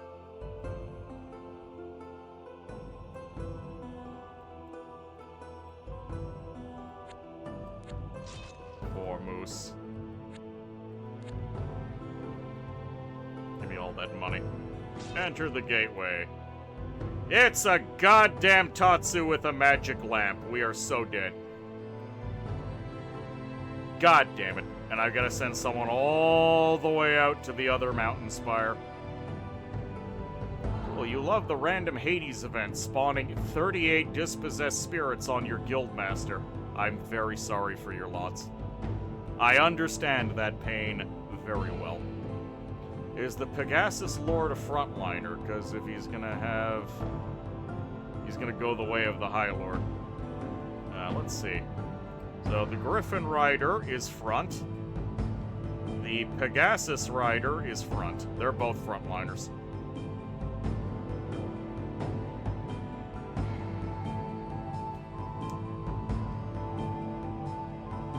You won the gacha. You did.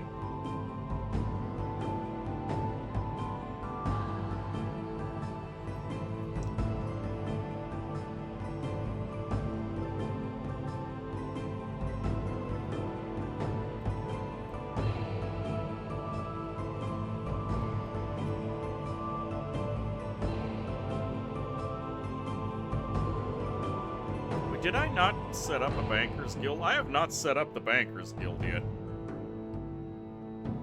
Done. More money.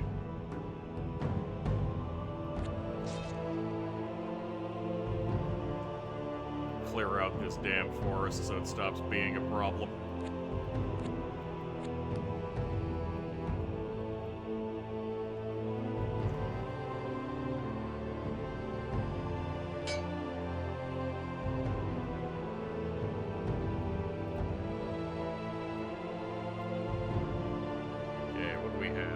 Oh, hello. A Lady Knight, with the helmet of the Dark Knight. Knights are the knighted sons of a noble. Thus, there are no Lady Knights. Should you encounter a self-proclaimed Lady Knight, she is either not a knight or not a woman. That's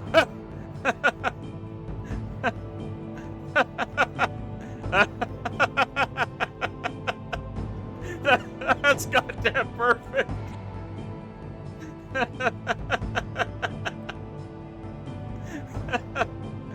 Oh,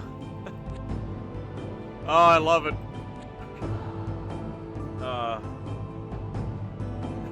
Classic Ilwinter. Yes. Ilwinter had it again. The Griffin is fine. The Pegasus isn't strong enough. 44 and 3. 12 and 2. Yeah, you're right. The Pegasus is for scouting. Ah, that was good. This game is lost. There's still about 50 spirits wandering around inside your base. Yeah, there's not a lot you can do about 50 spirits. Groups of up to about 20 can be readily handled by 10 or so archers, but once you get more than that, you're kinda done. Let's start selling iron, because we're actually making a lot of it, and I want more money.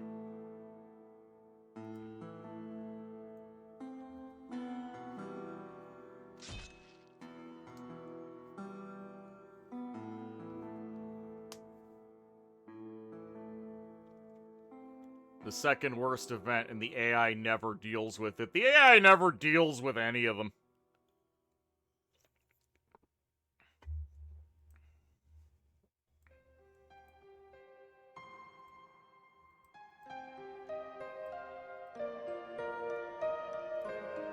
Alright, we're immediately going to leave a bunch of archers behind, along with a couple of mercenary guard to hold the ancient forest. And maybe we can finally halt the flow of animals. And then we can get the Boots of Regeneration. And the Alicorn.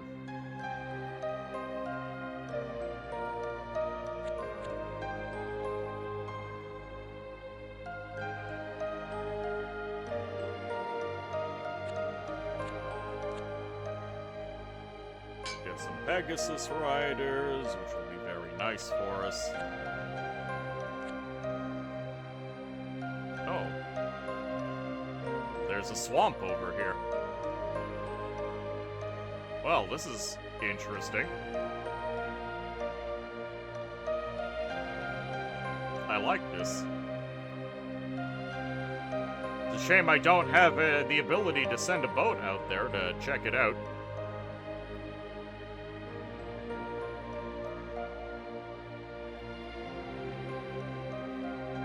Next turn, perhaps, I will fly around.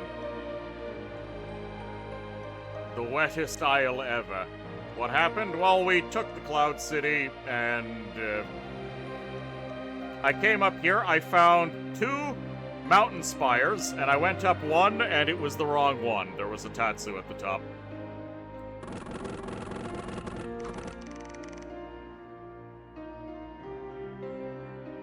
Wonder if the fragmented parties that survived will ever stop in an Adventurers Guild to hire more members. No, they won't.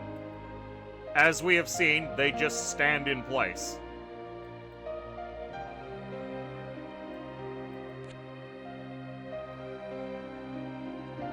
There we go, another Banker Guild. We're up to 106 gold per turn, that's pretty nice. Get some more Pegasus Riders.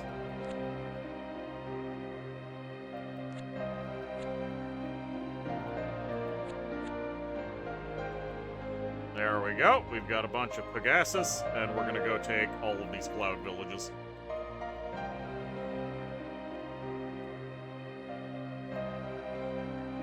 They still have Commander.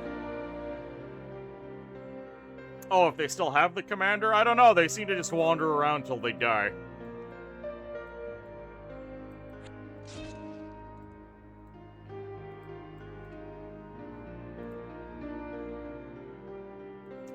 Just continue out with this crew to look around.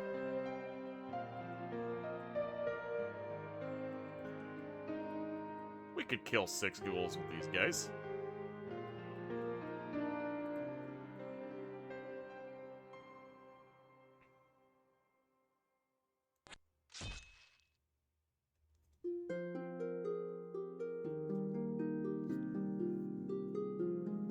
Need to add whatever it is in L's idiots that lets them pick up flagellants to these adventurers. Actually, yeah, that would be good.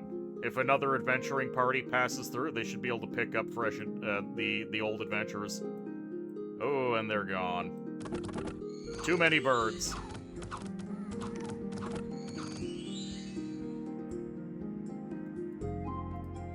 Well, that's too bad for her.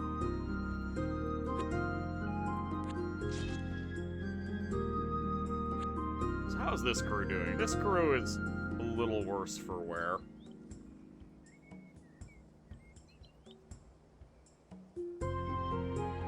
Should start working on getting some Cloudfolk soldiers. The Cloudfolk archers are much more dangerous. But I need a little bit of frontline. Oh, hello, Stormcloud.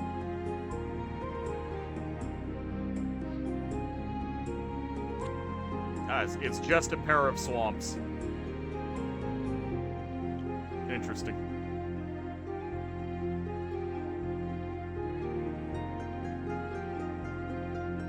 Well, the Duke of Dollars needs to go down here and upgrade this market village again.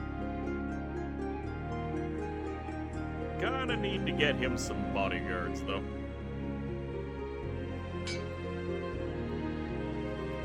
Couple of carabineers for the front.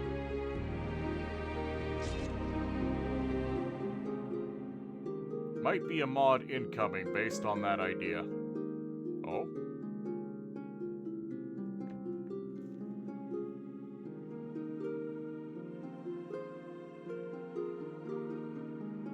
Old battlefield found a totem mask and golden plate mail. Wow. Ain't that just dandy? Okay, we have a lot of very good magic items. They need to come home.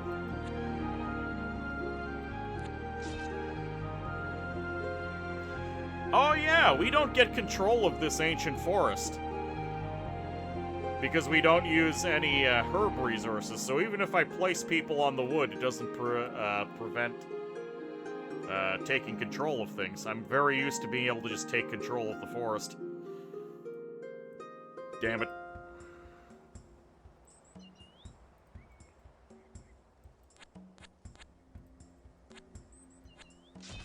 Give me more cloud money. I need it.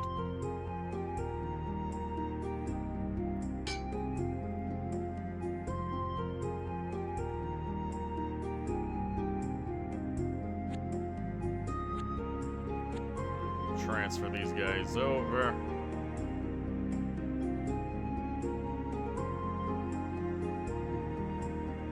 Don't really want to spend the money on more recruits. Instead, we'll just pick up these mercenaries. Oh no, that was Panabust. Alright, the Duke of Dollars sets out.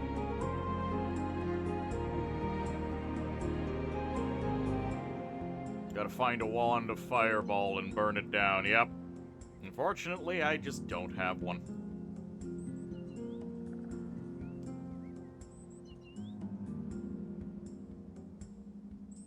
Hydromancy, stretch and save. The pecuniary Padishah. You're stretching for those words. Alright, speaking of stretch, I found...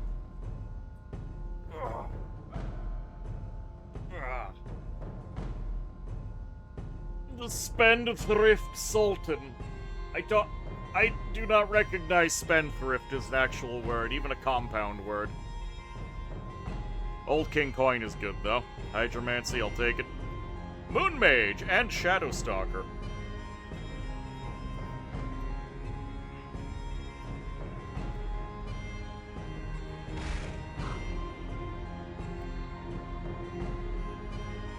I can afford one. So here's Podro the Shadow Stalker with his double assassination attack.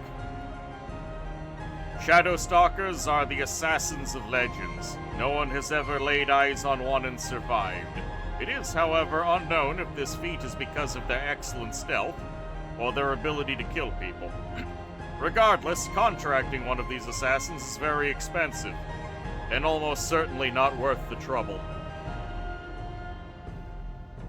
Or Urban the Moon Mage.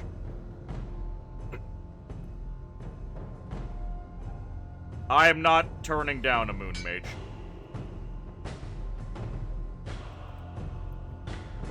Touch of the Moon. Burst 5 sleep. Moonbeams. Burst 9. 1 to 3 magic damage. That has a chance of confusion. Magic resist negates. And Moonlight, the same thing, at a range 10. The local scribe writing the description is suddenly trying to discourage assassinations against his noble patron. I believe so. Oh, we've got another adventuring party with By the Warrior Saint, level 1 paladin magic. Born to a peasant family, she was guided by divine visions from a young age. Her delusions, or divine providence, has since handed her a title and fame worthy of any noble. She has met with lords and ladies of the realm and has taken part in sieges and conquests all over Elysium, all for the glory of her divine lord.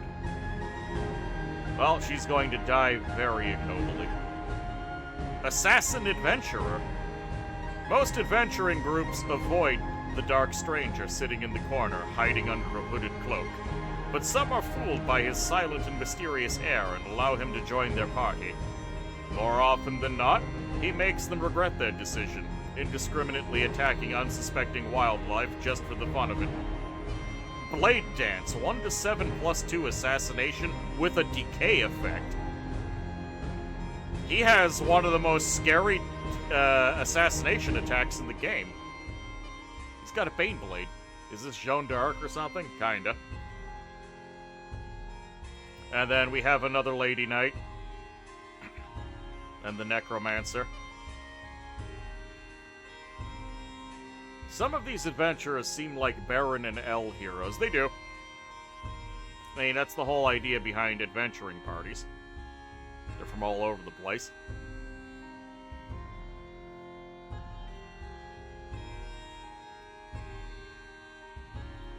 Okay, Femeric needs a front line to show up.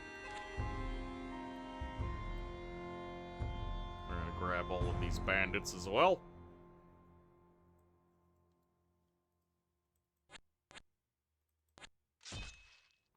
Couple of cloud villages and hamlets to provide me with extra money.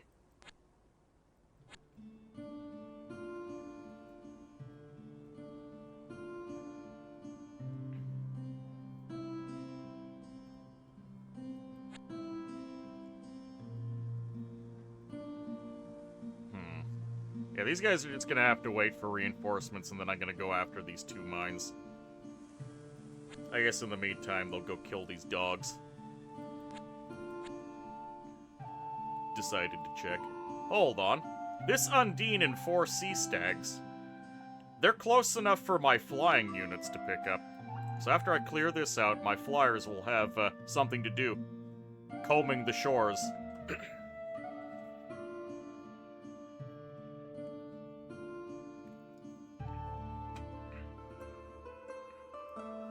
A Scroll of Returning. Oh. Well, we could go to another dimension reasonably safely.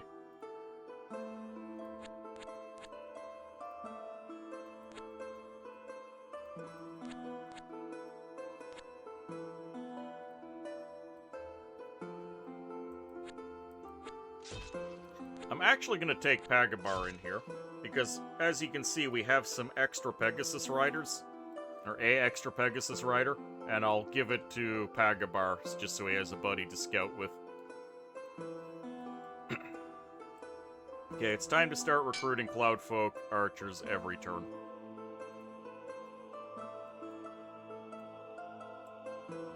And everything else is not all that important.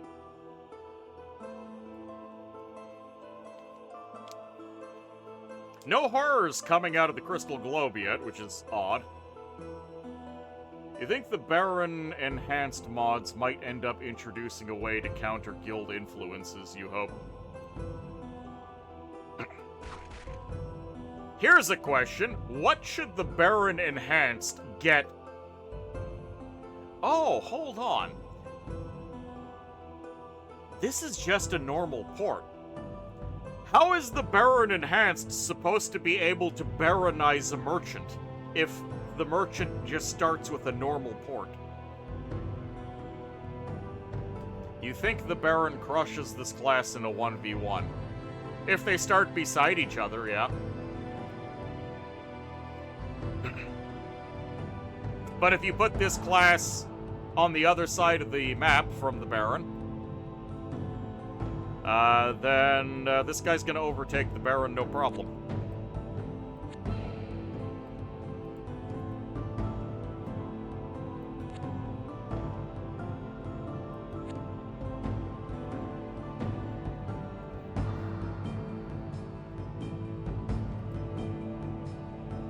given relatively even amounts of resources.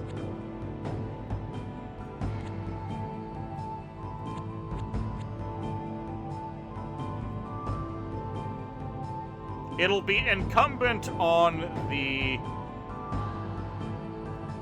merchant to not go too hard on the economy, I think.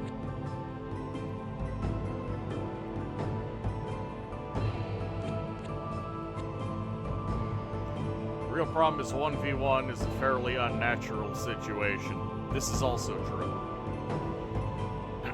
You think it would take a lot of luck for this class to find a hiding spot that's rich enough and findable enough. The Baron doesn't die to a troll or a priest king first.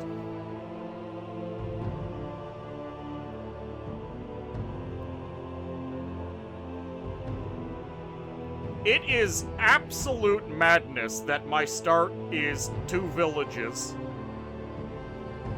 and a couple of mines, and I'm somehow pulling in 110 gold per turn.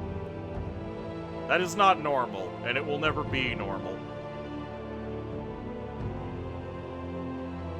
I have a lot of money. I should be spending it on extra troops. Let's start building ballistas, I suppose. Either way, this class is way more likely to die to something random, rather than its amazing spawn bias. This is a class that turn 1, the Troll King could run into their starting army and just kill them. That is a weakness of theirs. On a more serious note, how does this fare against Dryad Queen? Is anything comparable to a Centaur line?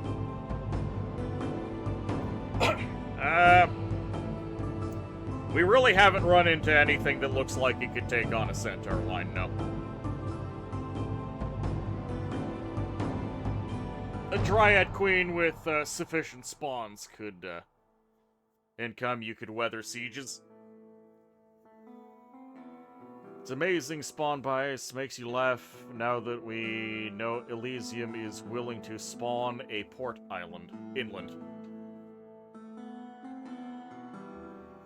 Oh yeah, you do what all humans do when you're being pushed by something big and scary, is that you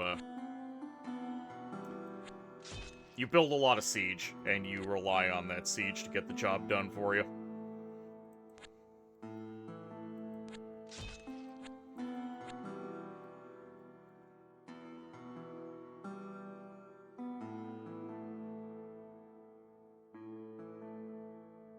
Nothing short of late game summons or mages will beat this class's late game. Yeah.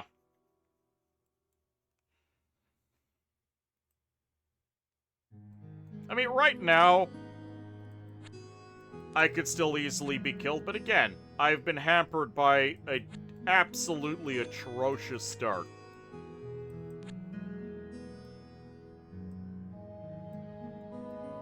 If I get my hands on another trade tile, I'm going to be slapping down a Sages Guild, and then the Wizards are gonna start rolling in, and things are gonna start getting mighty interesting for me.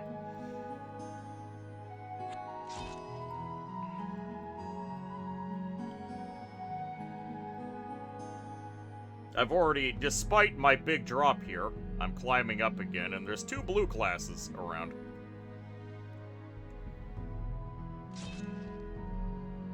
Did you see any other class at all? Yes, there is a Scourge Lord. There is a Scourge Lord somewhere to my south. He put up 1... Wow, this is quite the adventuring party. He put up 1 pillar, and I destroyed it.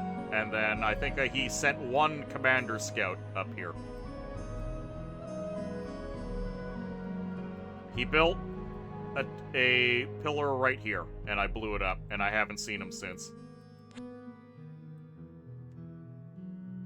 There we go, we've got an engineer guild, which did not in fact upgrade our tower, which is sad.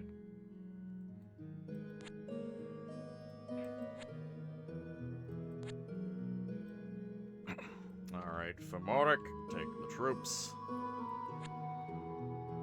3 bear, 11 deer.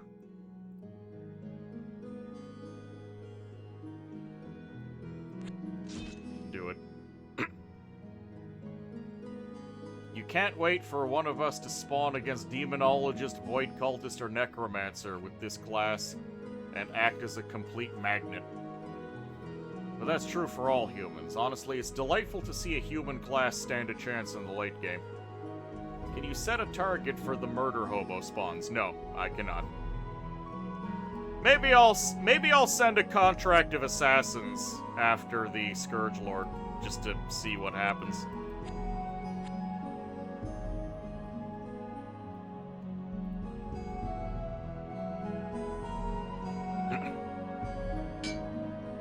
Another captain and some caravan guards.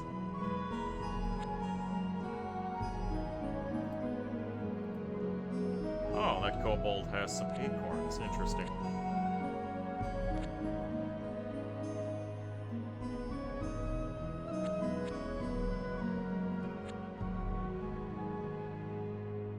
Another Pegasus Lord. Sure. And I'll get some more Pegasus Riders. Because now we can go kill those kobolds together.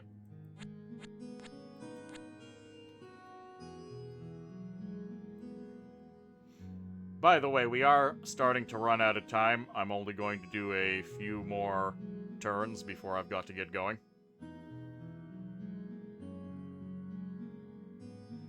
You thought for a second maybe you would play Majesty. Be able to play Majesty. What?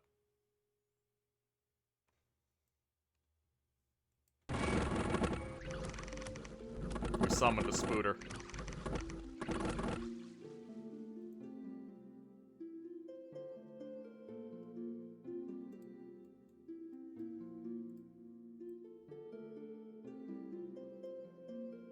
Assassin's Contract.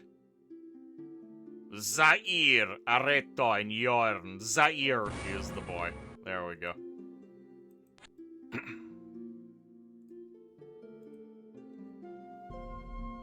Quadric the Guildstalker. So I have spawned a single stupid ethereal double assassin. He is not going to make it to his target. Majesty is a 90s game where you set bounties. Oh, okay, yeah, that does sound a little bit familiar. I never played it myself.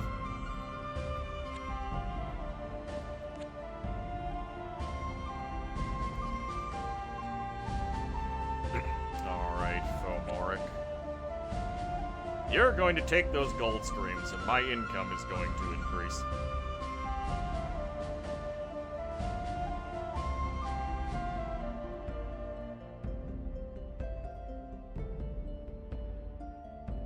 Still recruiting Cloudfolk archers. Fly downwards. We're gonna take those white corals and red corals. It's not gonna be worth all that much. I don't have any, Oh, hold on. I see sea here. There is an island up here.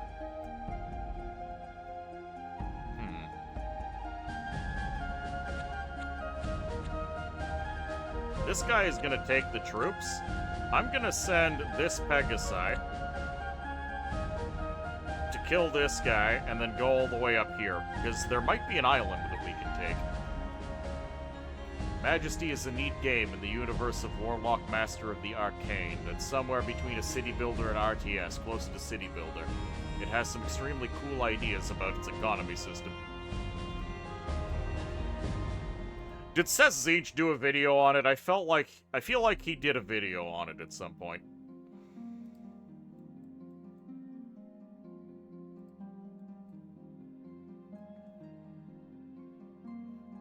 Okay, that's why it sounds familiar.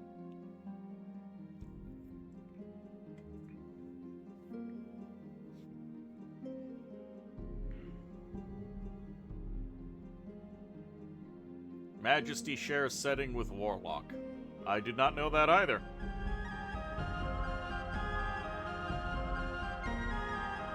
I'm amazed my boy did not get jumped. Never mind. Right as I say that, ambush.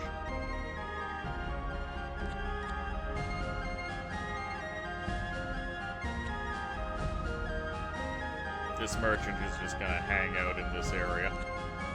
Bye. There we go.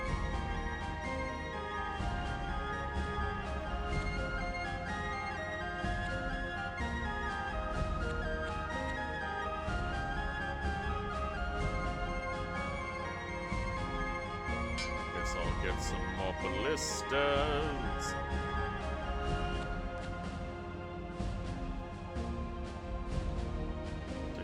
Extra horsey. Oh, that one horse is gonna fall to its death, I think. We'll find out.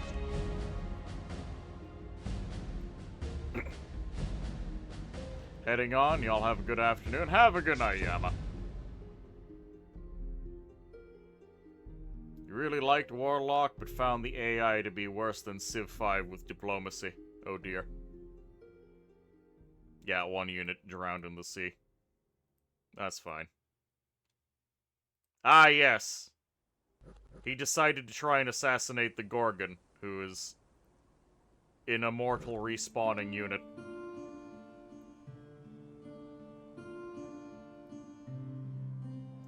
"17 brigands.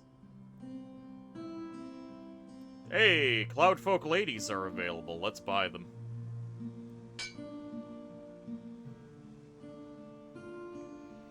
Another Peg Lord? Sure.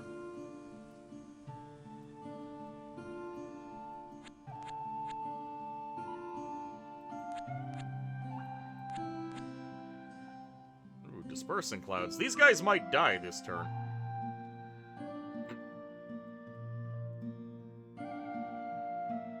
I would be very upset.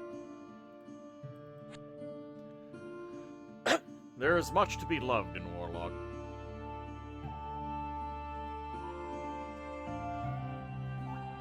Anyways, I have to get going soon. So let's see if there's anyone around that we can raid. There is quite a few people around, actually. Let's see, Churl is playing something called Artifact. Toma is doing some Elden Ring. I quite like Elden Ring.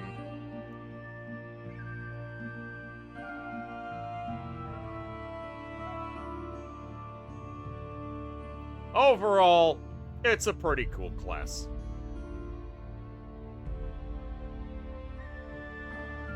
Saberwolf is doing DMC4. I don't know, y'all seem to like your card games. Let's pay Churl a visit.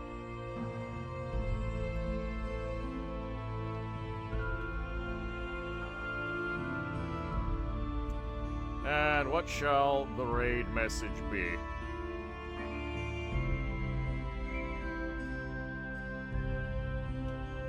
Crushing tidal waves of gold. There we go. Actually came out in 2000. I see. Alright, everybody. That'll be all from me for today. Until next time, take care.